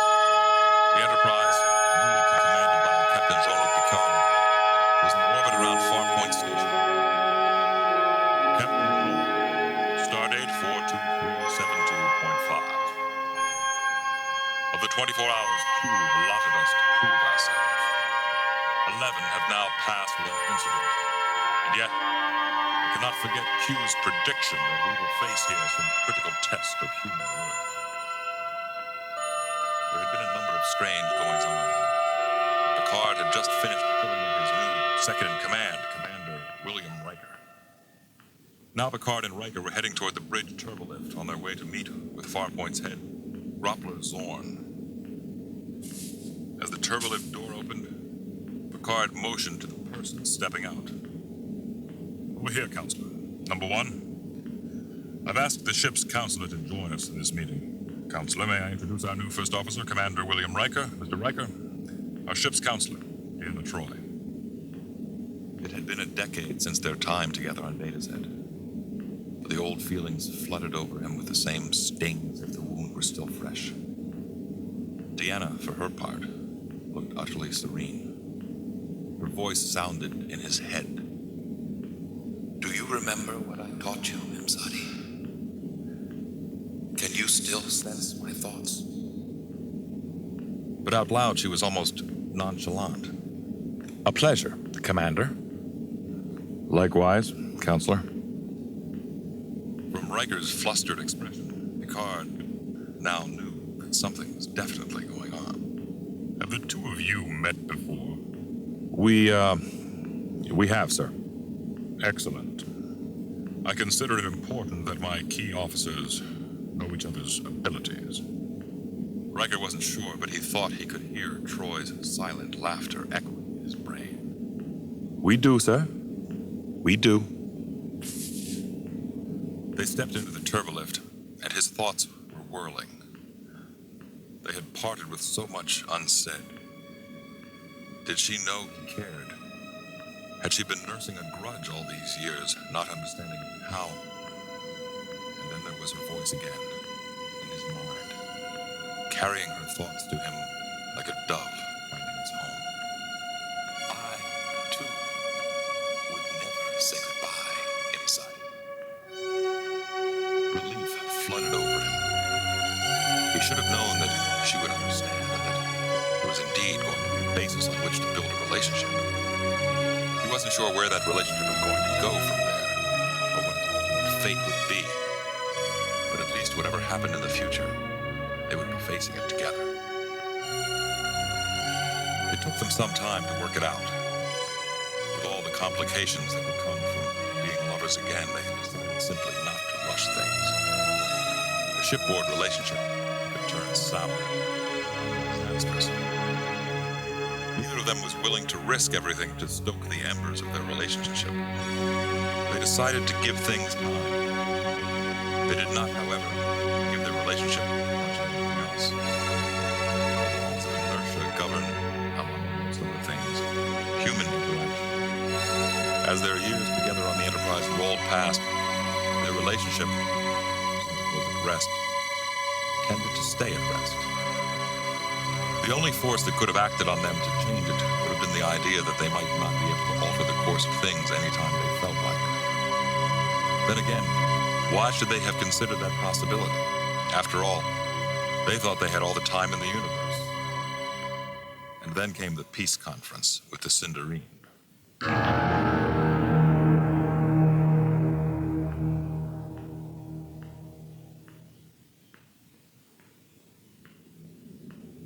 It was night. Riker lay on his back, staring up into the darkness of his quarters, reflecting on how the day had gone. The Sindarine delegation had been brought aboard. A tall, elegant-looking woman named Nitsi, and her aide, Asa, who was smaller, nastier-looking, and seemed to keep staring at Deanna from the corner of his eye. There had been a dinner reception with a level of quiet tension, but everyone had gotten through it without incident. His hands were interlaced behind his head, the pillow soft under him. He had been that way for over an hour as sleep refused to come. Sorting out his feelings for Deanna was rapidly becoming something of a royal pain. Perhaps they'd been kidding themselves. Here he was, someone accustomed to command situations, and she was someone who was always in touch with her feelings. So naturally, they thought they could control their feelings and dictate their relationship, turn their emotions on and off like an old-style light switch. But how realistic was that? He pictured her lying in her quarters, wrapped in Dan's arms. And then, something made him sit bolt upright in bed. Someone was there, hiding in the corner, lurking in the darkness. He started to call out for the lights when a hand clamped over his mouth and shoved him back down onto the bed. Riker struggled fiercely, shoving at the arm that held him down. He reached upward, grabbing at his assailant's face, feeling a bristling beard and skin that was like parchment. And then a voice said, "Lights!" Riker froze. because the voice sounded insanely familiar. The lights came up on command, and now Riker could make out the features of the intruder. The hair and beard were thick and gray. The skin was wrinkled and time-worn, and the eyes burned fiercely with determination, and the face was unmistakable. He was looking up at himself, except he was decades older. Shut up! We haven't much time. They may be here to try and stop me at any moment, so lie still, listen to me, and be prepared to do exactly what I tell you. Deanna's life hangs on what you do next. Commander Riker stopped struggling, slowly realizing that he was not dreaming. I'm going to let go of your mouth now. So help me, if you shout or try to get attention, I'll knock you cold and take care of this myself. And if I have to do that and get nailed because I'm easily spotted, then you will quite literally have no one but yourself to blame for the rest of your life. Commander Riker nodded his understanding, and the Admiral slowly raised his hand. The commander was stunned. Who are you? The Easter Bunny. Who in the hell do you think I am? Get dressed. Move. Move! The commander did as instructed, rolling off the bed and pulling on his uniform. You're from the future, aren't you? Smart boy. Now, listen. Deanna's life is in mortal danger. 15 minutes from now, she's going to die. Beverly Crusher won't be able to find a reason for it, but there is a reason. She's been poisoned. Beverly won't be able to detect it because it's a poison that won't even be invented for another 30 years. But I've got the antidote for it right here in this vial. You've got to get to her quarters and get her to drink it. This is insane. You seem to be from the future, but how do I know? You could be an imposter or... Oh, really? Does poem bring back memories? The future holds such promise, and just as I cannot imagine how I survived the past without you. Riker stared at his future version in shock. And now full understanding came to him. She died. In your past, my future, she died. And you've come back somehow to try and prevent it. You're tampering with time.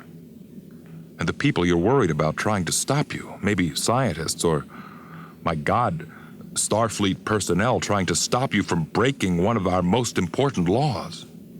She wasn't supposed to die, I'm certain of it. It was wrong. Wrong for her, me, everyone. I'm here to prevent that wrong. Unless someone stops you. Which means that somebody else isn't as certain as you. Admiral Riker grabbed Will Riker by his uniform front. Despite his age, his strength was almost undiminished and fueled by anger. Damn you, you sanctimonious clod! You want certainty? Here's your certainty.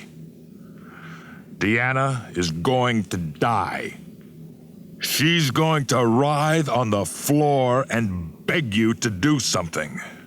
And all you're going to do is watch her die.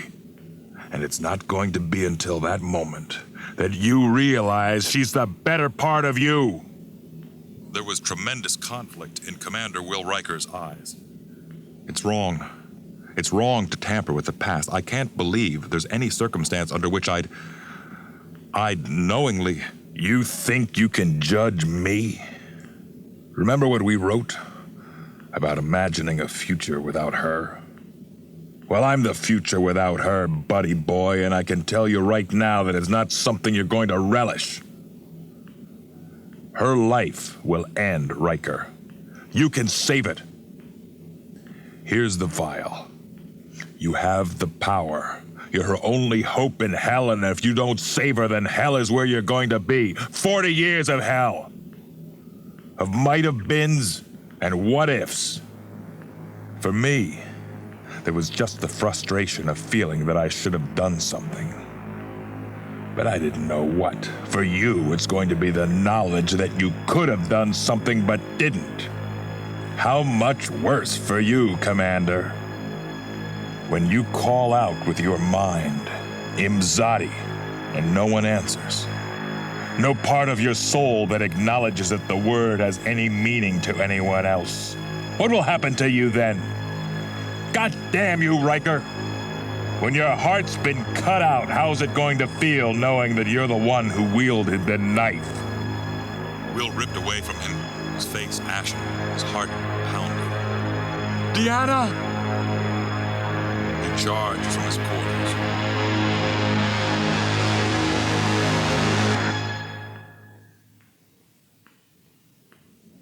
Riker ran down the hallway and skidded to a halt outside Deanna's quarters. He barged in. Deanna was seated on the bed arguing with her old friend, Dan, the representative from the Lust delegation. When she saw Riker, she rose to her feet, her entire face a question. Riker thrust the vial towards Deanna. Drink this, quickly. Dan came off the bed and stood between them. Are you crazy? Get out of here! Deanna, you have to drink it. Your life depends on it. My life? Dan blocked Riker, and Will grabbed him by the shoulders and tried to push him to one side. Dan didn't budge. He was a head shorter and considerably slimmer than Riker, but he held his ground. Riker felt like time was slowing to a crawl for him as he twisted in Dan's grasp and flipped the vial onto the bed. Deanna picked it up, confused. Dan spun towards the bed. Give me that! With his free hand, he lunged for the vial. Riker spun him around and threw Dan across the room. He crashed into the furniture. Deanna, if you ever trusted me, if you ever loved me, drink it. Deanna needed no further urging. She pulled at the stopper. It was stuck. With an animalistic roar, Dan sprang towards Deanna. Riker met his charge and the two of them went down. Riker pounded furiously on Dan's head. It didn't slow him down.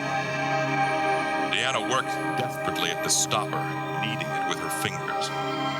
It worked its way upwards. Dan began to transform, his body covered with thick brown hair, his hands shaping into claws. Riker recognized the species immediately. It was a camelot. Shapeshifters. Incredibly powerful, incredibly dangerous. Deanna started to feel a burning deep inside her. At that moment, the stopper popped open. Dan made one final desperate lunge, but Riker held him back as Deanna drained the contents of the vial in one gulp. The cameloid howled in fury, trying to bat Riker off his back. You idiot! Do you have any idea what you've done? Do you? He shoved Riker off and started towards Deanna, hands outstretched. A phaser blast from behind had sent the cameloid to his knees. Worf stood in the doorway and fired again. The cameloid wailed in frustration and then fell unconscious. While Worf calmly slung the cameloid over his shoulder, Riker went over to Deanna. Are you all right? I felt something. Some sort of burning in my chest, but now it's gone. Will, what's happened? Get dressed. I'll tell the captain that he should meet us at my cabin. You'll understand it all then. All right. Oh, Commander. Thank you for saving my life. All part of the service, ma'am.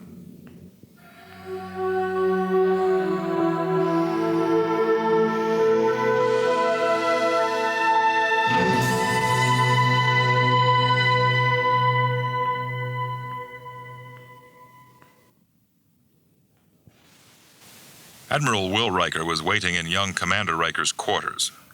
Soon he would know the outcome of his younger self's rescue mission, and he thought about the bizarre circumstances that had brought him to this place and this point in time. He had finished his business on Beta Zed, and as planned, it had been the Enterprise, commanded by Commodore Data, that had picked him up for his return trip to Starbase 86. It had been on that trip that Data had given him a remarkable piece of news. The scientists on the Forever World had discovered an alternative timeline extending from a focal point in time. The focal point, insanely enough, was Counselor Deanna Troi. In the reality that Admiral Riker knew, Deanna had died on the eve of the Sindarine Peace Conference. But in another reality, Deanna Troi had lived. Data had told him this to try and provide some consolation to the grief that Riker had carried with him for so long. In a parallel time stream, Data had explained, Deanna Troi had not died. He had assumed that Riker would draw some measure of peace from that. Riker had not. Instead, he had drawn a desperate plan. The first step had been to order a new autopsy for the body of Deanna. The new equipment, advanced by 4 decades, had revealed traces of the poison that Dr. Beverly Crusher had been unable to detect. The fact that Deanna had been killed by a poison that was out of its proper time was more than enough to convince Riker that something was wrong. He was certain that someone had gone back in time and killed Deanna. The killer had known that the advanced poison would escape the detection technology available to Beverly Crusher. And Riker resolved to go back himself, through the Guardian of Forever, and set matters to right. Data had disagreed with the plan. Starfleet regulations were quite specific, and Data could not possibly countenance a plan that would cause a shift in the time stream, even if, as Riker was convinced, it would cause time to be corrected. Data had tried to head him off and stop him. He had been too late, arriving just moments before Riker had overcome resistance from the scientist and leaped into the Guardian. Riker knew that Data wouldn't let matters stand. As long as Data was on the planet's surface, he was protected from whatever changes Riker might cause. So it was only a matter of time before Data sent someone back, or perhaps went back himself, to try and head Riker off. At that moment, the Admiral looked up as the doors to the cabin hissed open. In walked Picard, along with Commander Riker and one other crew member. The Admiral inhaled sharply. Deanna. Will? He approached her, reaching out to her.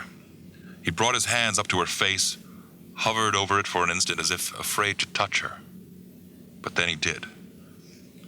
He put his shaking hands to her face. His chest began to heave with pent-up emotion, and the old man started to sob. He no longer cared where he was or who was watching. The ethics of his actions did not weigh on him. All that mattered was that she was there, and she was alive and in his arms, and he thought, Oh, God. Imzadi. I'm whole again. I never knew. I never knew what I had until you were gone. With an effort, he composed himself and addressed his younger self. Did you encounter any problems, Commander Riker? A slight one. A cameloid had apparently accosted Dan of the Lust delegation and taken his place. Dan was found unconscious in his cabin a few minutes ago. A cameloid, eh? Large? Brown hair and furry? Unless I miss my guess, he's an officer named Blair. If they anticipated my trying to save her, the best way to keep an eye on her was to impersonate someone close to her. In that case, Admiral, you were taking a chance coming to me. I could have been one of them. I know. That's why I mentioned the poetry to you, to watch your reaction. It wasn't just to convince you that I'm you. It was also to convince me that you're me. Picard stepped forward. I hate to break this up, but I, who am unquestionably me, would be most grateful if either of you cared to tell me what in hell is going on. Watch your tone with me, Captain. I have seniority and I outrank you. Quickly, the Admiral outlined the situation for Picard. The Captain took it all in. All right, Admiral, but you've left things out. How did you come here? In your reality, what happened as a consequence of Deanna's death? You have to tell us so that we can be prepared. The Admiral looked at him for a long, difficult moment. I can't tell you, Captain. You have to know how difficult this was for me, what a big chance I've taken. If I talk about any events beyond my immediate goal of saving Deanna, then I run the risk of saying the wrong thing. What if I mention that you're alive in my time? Then you can get overconfident and sloppy, and die, and screw things up. Or if I mention that 40 years from now, you're dead. Then every time you run into any sort of danger between now and then, you'll be wondering, is this it? Is this what results in my death?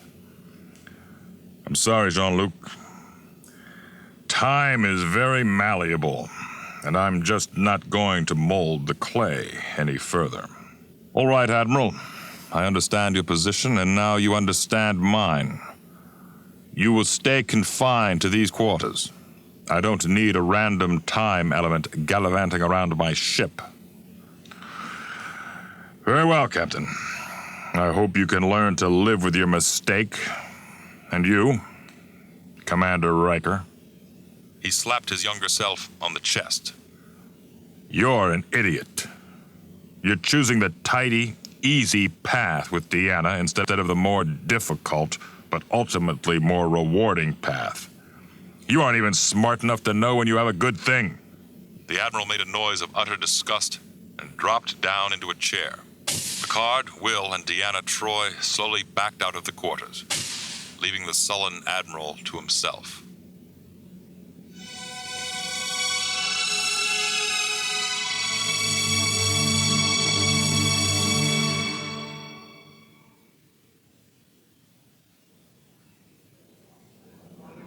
In the 10 Forward lounge, Picard was discussing the situation with Guinan. The 10 Forward hostess had shown sensitivity to alterations in the space-time continuum before. Data walked into 10 Forward and looked around thoughtfully. Picard caught his attention and gestured for him to come over. Data took a place next to the captain and politely nodded to Guinan. A question, Captain. Why are Lieutenant Worf and 3 other security guards stationed around Counselor Troi's quarters?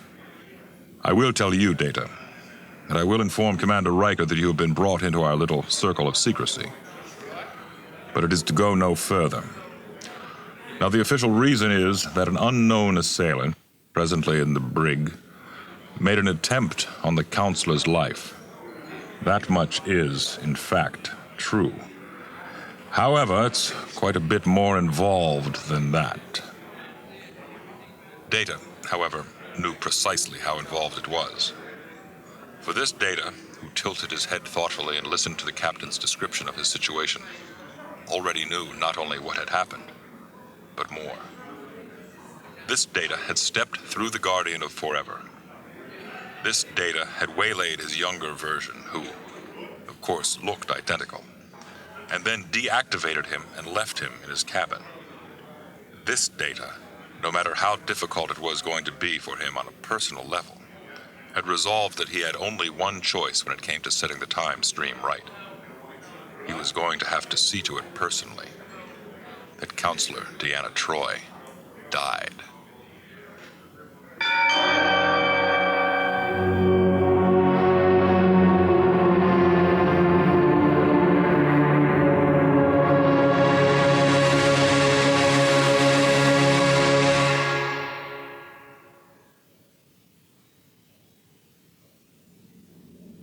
By the following morning, there had been one change of security guards since the captain had ordered a watch put on Deanna Troi. Worf, however, had remained the entire time. As Riker approached, Worf turned to him with a fierce, protective scowl. No one has seen or spoken to Counselor Troi, except for a carefully supervised visit by Dr. Crusher. Excellent, Mr. Worf. Riker to Counselor Troi. Are you awake, Deanna? Yes, Commander. awake and ready to go. Moments later, Deanna, Worf, Riker, and the guards were heading down the hallway. They attracted curious glances as others walked past them. Deanna leaned over to Riker. Do I really require an entire entourage? Just until we get to the conference room. Once you're there, you'll be safe. And Worf and the others can return to their duties.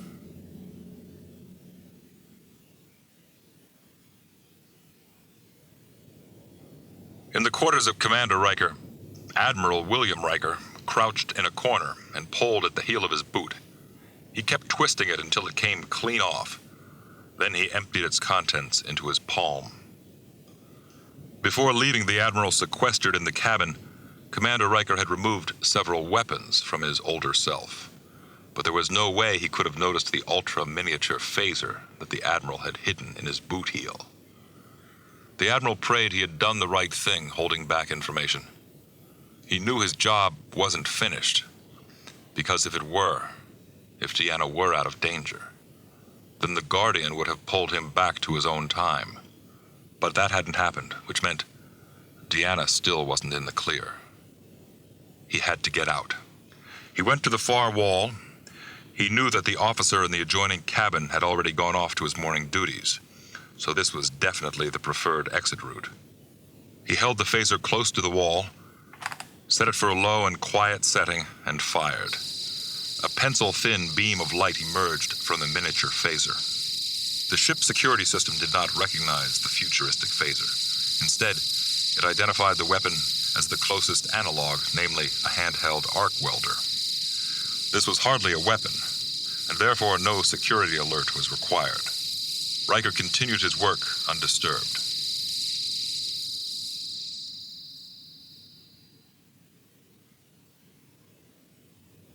The two security guards outside Commander Riker's quarters took no notice when the door to the adjoining quarters hissed open.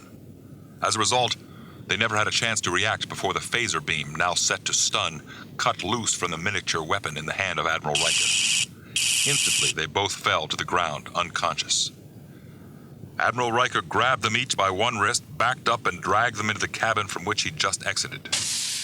Inside the cabin, there was a large hole that Riker had cut through with the phaser. He left them lying on the floor. When the Admiral re-emerged from the cabin, he was wearing the uniform of one of the guards. Although there was nothing he could do about his obvious resemblance to the Enterprise's second-in-command, at least he could make himself a bit less noticeable as he moved through the corridors. As he tried to determine his next move, he muttered to himself, "All right, Data, if you are here, where would you be? What would you be up to? Would you really be so cold-hearted as to kill Deanna? And if so, how would you go about it?"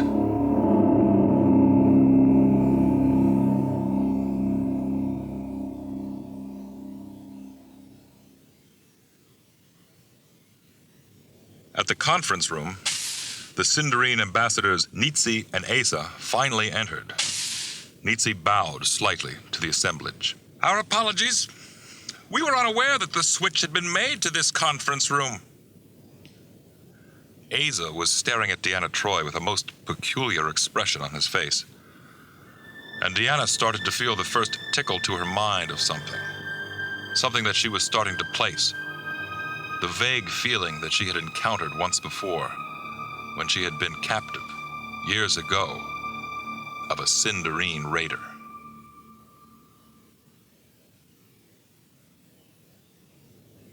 In the corridor, Admiral Riker suddenly skidded to a halt. Of course, that's what he'd do. He turned and barreled down the corridor. Minutes later, he was entering Data's quarters. Riker moaned softly. Data was lying unmoving on the bed. It was clear he'd been shut off and tossed there like a sack of wheat. To make matters worse, his head was gone. Riker allotted 60 seconds to locate the head before he went after the future Data himself. It would have been nice to have the strength of the present Data as backup, but he would make do if he had to. He always had in the past, or future, or whatever.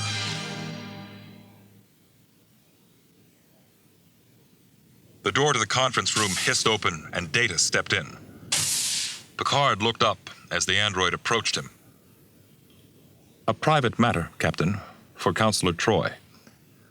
Data proceeded to move over to the counselor and Riker. I have some rather distressing news. Admiral Riker, your future self, Commander, seems to have suffered some sort of massive heart attack. Dr. Crusher says he's barely stabilized, and he's calling for you, Counselor. I don't feel him in that sort of distress. He's barely conscious, Counselor. Perhaps that affects your empathic abilities. I took the liberty of coming in person, Commander Riker, rather than using communicators, in the event that unauthorized individuals are somehow tapping into our comm systems. Good thinking, Mr. Data. Will, I'd better go to him. I'll go too. Are you certain you wish to do that, Commander? Watching yourself die, I'd think it would be difficult for you. He's right, Will. Please. I don't want to put you through that. Data's with me. I'll be fine. Honestly, if you ask me, I think you're being overly concerned. The danger is probably over. Data nodded in agreement.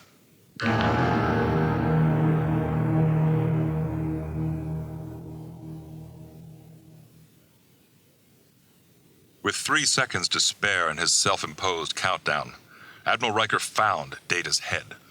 It had been wrapped carefully in a sheet and shoved into the back of the closet. He activated it as soon as he pulled it from the cloth. Data blinked and looked around, then he stared up into the face of his liberator. I assume you are not the person who put me into this predicament. You appear to be Commander Riker, but considerably aged. Come on, Data. We're going. Can you operate your body from here? With a cybernetic impulse from Data's positronic brain, his body lurched off the bed like something from an old horror film. Sir, be careful to face me forward so that I can see where I am going. Riker bolted into the corridor and started down the hallway, Data's head tucked under one arm. Would you care to apprise me, sir, of what is occurring? Riker proceeded to lie through his teeth. I am an older version of your Commander Riker, as you must have surmised. But I'm from another dimension. I'm pursuing Lore, your twin, who killed Deanna in my dimension and now has come here to perform the same murderous act. His motives are a complete mystery to me. Riker knew if he told Data the truth, or even part of it, he might have a bigger problem than when he started. If this Data decided that the future Data's mission was a sound one, then Riker might very well have 2 androids trying to kill Deanna. Data accepted the lie without question. The Admiral realized it made as much sense, if not more sense, than the truth.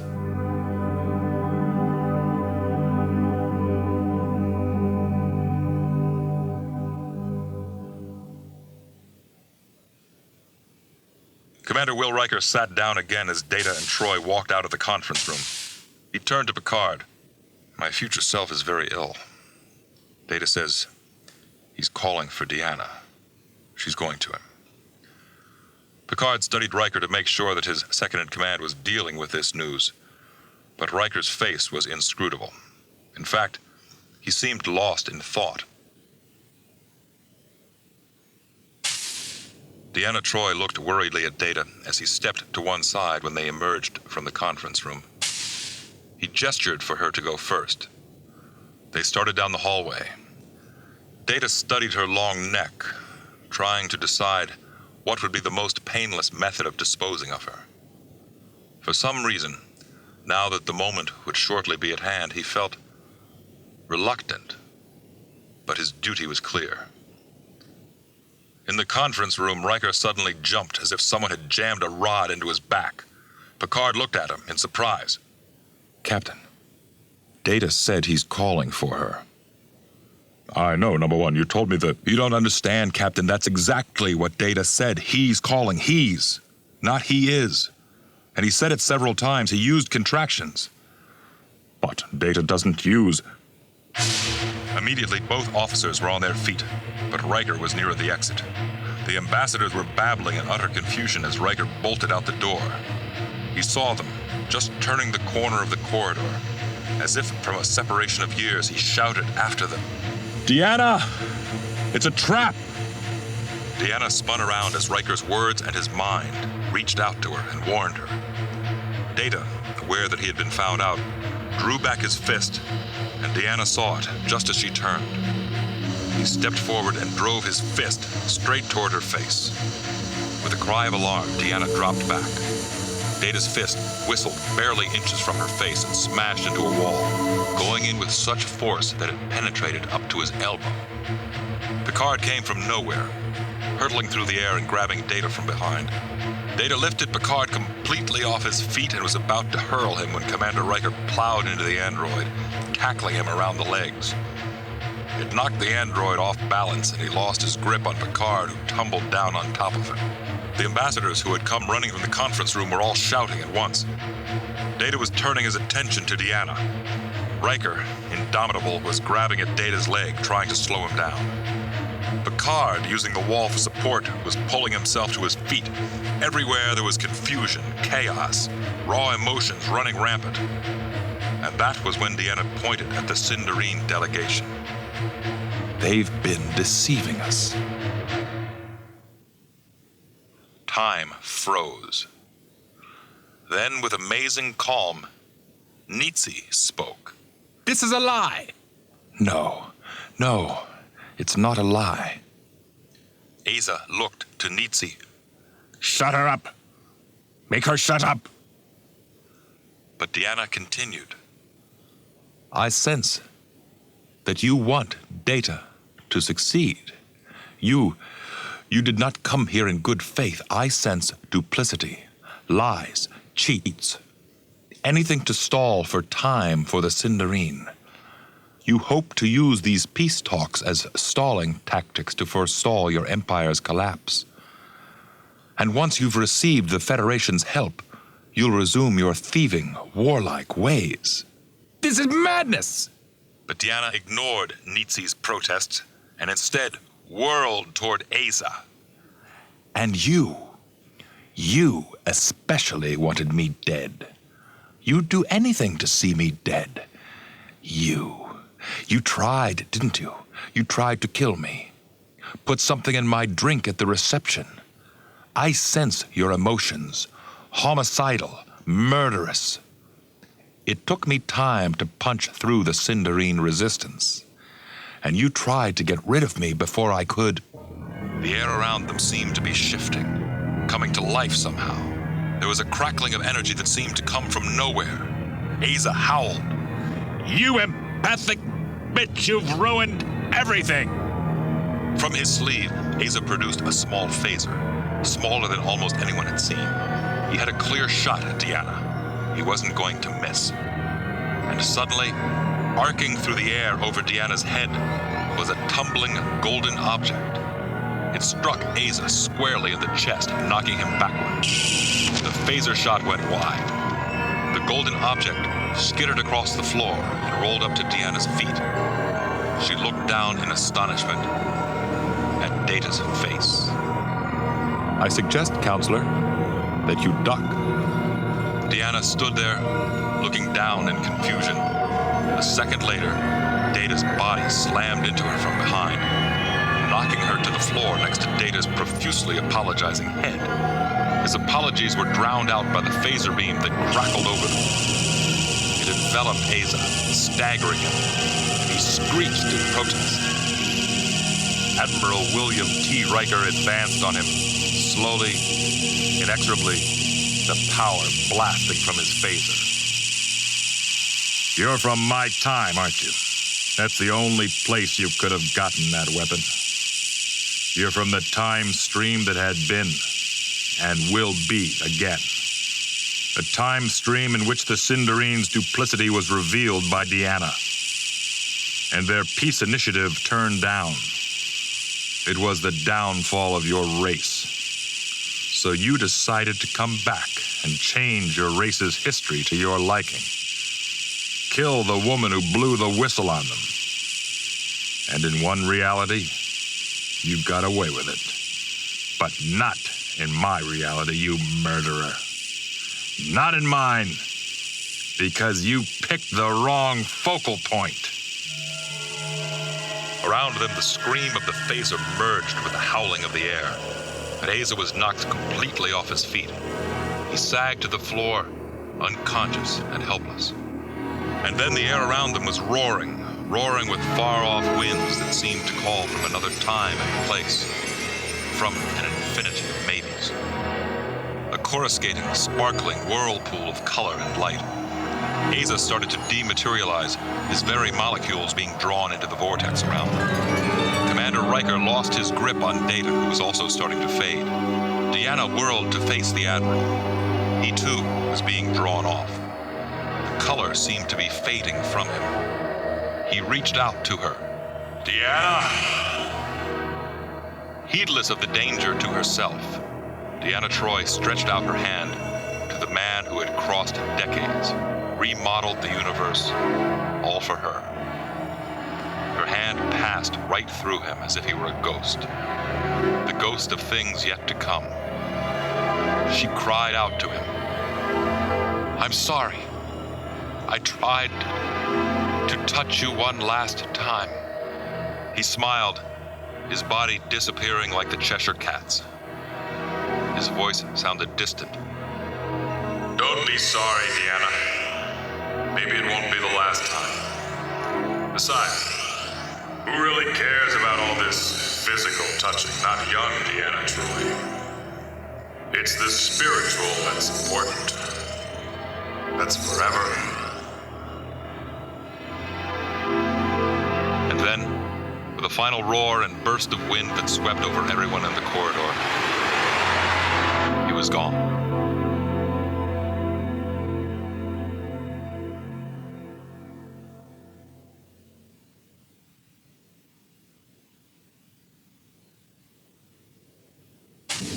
Commander Riker entered Deanna's quarters, his hands behind his back. Are you okay, Deanna? She shut off the computer screen she was studying and folded her hands. Why shouldn't I be okay? Well, you went through a lot yesterday. We both did. But that was 24 hours ago. I bounced back quickly, given time. He walked slowly toward her. I thought you'd be interested. The Cameloid disappeared about the same time as the others.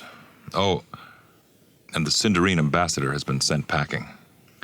The peace initiative has fallen apart, and the experts predict that it's just a matter of time now before the entire Sindarine civilization collapses, which is apparently what was supposed to happen the first time. And Data has his head together, so to speak. Apparently I, the Admiral that is, told Data that this other Data, the one trying to kill you, was actually lore. And was it? Riker paused and thought about it. I don't know. I know Data believes it to be. I think he's far more satisfied with the notion that it was lore than he would be with the concept that there would be a circumstance in which he'd try to murder you. Of course, we have no idea what influences will shape Data over the next 40 years. He might very well decide that, given the life of one woman versus the reality that he knows, the woman is dispensable, even if that woman is you. That's a hell of a thing for him to have to live with. So maybe it would be better if... Deanna finished the thought for him. If we kept it between ourselves, consider it kept. So, did you come here to discuss everything except what you really want to discuss? Namely, us? Riker let out a slow breath. She waited for him to speak. Deanna, I don't know what's going to happen with us. I saw what I developed into without you. Can't say I liked it. But that was when you had been pulled from my life prematurely and completely. We could continue in the way that we are now, and as long as you're there to be friend, confidant, soulmate, things could work out well for both of us. I see what you're saying. Of course, on the other hand, if we become, or go back to, being lovers, things could work out even better for us. Or worse. He shook his head. I feel so ridiculous. Do we really have to wait 40 years until we're ready to take a chance on the two of us? No, Will. We just have to wait until we're ready. It might take 40 years, or who knows? It might take 40 days. We have to wait and see. But at least we have a chance. It's up to us how we use it. That's true. Oh, by the way, Deanna, I made something for you. It's only an approximation, of course, based on my memories. Memories which were filled at the time with the sight of a particularly nubile young maid of honor and her lovely figure. He brought his hand from behind his back. In it was a thin, white gauze headband. That's like the one Chandra wore. Ah, so I did make it close enough so that it's recognizable. Deanna, if you wouldn't mind turning your head. She angled her head around and he looped it around and back, pulling her hair through. She stood and presented herself for inspection. How does it look? As beautiful as the woman wearing it. She felt her emotions turning to melted butter, and she went to him. He enveloped her in his arms, and their lips came together. And for a long moment, all the confusion and complexity of their lives fell away. And they were once again the young man and woman hungering for each other. The couple shyly learning about one another and exploring the things that each of them lacked and each of them provided. The new lovers in the jungle, intoxicated with their environment and each other. She was the woman whose life he'd saved, and he was the man whose life she had made. And they had all the time in the universe.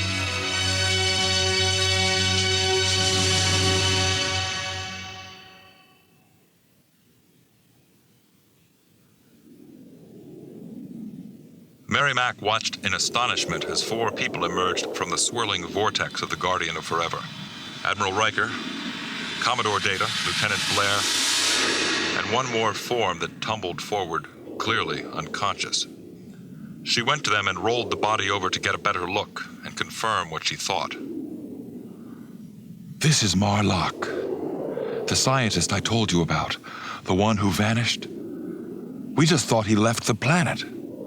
Riker prodded Marlock's unconscious body with his toe. Oh, he left all right, but he left through the Guardian. Single-handedly, he created a universe in which his people's plan succeeded, and they grew once more into a strong, marauding race, but not anymore. And then the Guardian spoke. All is as it was. Data turned to face the Guardian. You mean that Admiral Riker did indeed restore the timeline to its original form? That his actions were, in fact, correct? All is as it was. And now Blair stepped forward, his long fur swirling. For crying out loud, if you knew that time had been tampered with in the first place and that the Admiral was doing the right thing, why in hell didn't you tell us that? You did not ask. There was a long silence, except for the winds howling. Blair took a step closer to the Guardian. We didn't ask. Riker started to laugh. We didn't ask? You mean everything we went through? All the difficult decisions we had to make? We didn't ask? Data stood in quiet amazement. It's true. We didn't. How very foolish of me. In my determination to uphold the Starfleet imperative of non-interference in time, I overlooked the obvious. You forgot, Mr. Data. The first duty of Starfleet, which I thought about while I was with Captain Crusher. The duty that supersedes all imperatives and directives. That we must always seek the truth. Moments later, Mary Mack had enlisted Blair's aid in dragging the unconscious Marlock away. Data and Riker stood before the Guardian. I want you to understand, Admiral, that I am truly sorry for my actions. That's all right, Data. On the face of it, what you did, or tried to do, was correct. It's curious, Admiral. In my efforts to kill Deanna Troi, I made several clumsy mistakes. I did not intend to, but I did. Perhaps you did intend to, Data. Perhaps you wanted to be stopped. One of the key things about being human is that you don't always know why you do the things you do.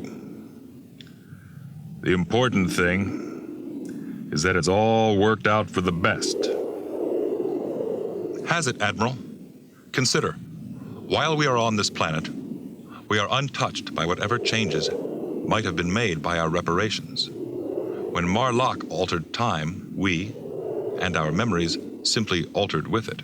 Now, however, we are at the center of the change. When we leave this world, there is no certainty as to what will happen to us. Our memories may shift to accommodate the new time stream, or we may retain our memories but be in a strange, new environment. There is even a remote possibility that we may blink out of existence if we do not exist as entities in this time stream. I don't think that's going to happen, Data. And you know why? Because I think that this thing, the Guardian, is God's window on the universe.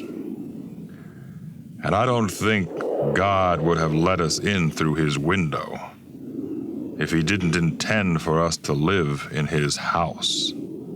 That's very spiritual, Admiral. I didn't used to be spiritual, but I had a good teacher. I don't know what else there is to say, Data, except... Data put up a hand, momentarily silencing Riker, and paused to get the correct inflection of his next words. Let's get the hell out of here. Riker nodded. I think that probably covers it. Riker gazed up at the swirling skies, the vast colored streaks and miasma of temporal rifts that formed the heavens above the forever world. And he realized that in the sky's swirling and whirlpool shape, he saw a painting he'd seen a lifetime ago. There were reds and purples, and then in the midst of this vast mixture of cosmic existence, he saw an image. We're going to face a new and different universe, Admiral. Are you not at all afraid? No, Data. I'm not afraid at all. I think it's going to work out just fine. And he called out, as he had called out in hopelessness and despair, for year upon year of desolation. And the answer came.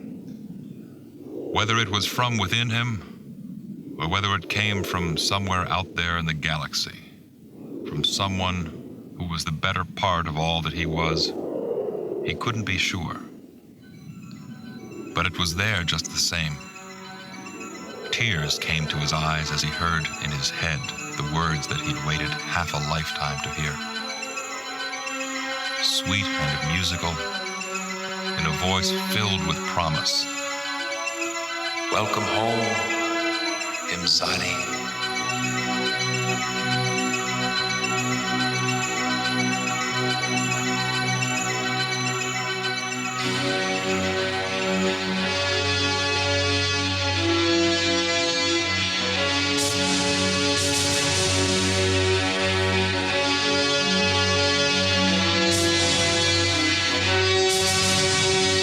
Imzadi was written and adapted for audio by Peter David and read by Jonathan Frakes. The recording engineer was Paul Fowley. Post-production and sound design by Gary Fink. Original music was composed by Richard Emmett, Sam McCallie, and Carl Schurtz. Theme music from the Star Trek television series was composed by Alexander Courage and Gene Roddenberry and used courtesy of Bruin Music. The associate producer was Linda Woolman. Imzadi was produced and directed by Susan Perrin. Also available from Simon & Schuster AudioWorks, Star Trek: The Next Generation, Q-In-Law by Peter David, read by Majel Barrett and John Delancey.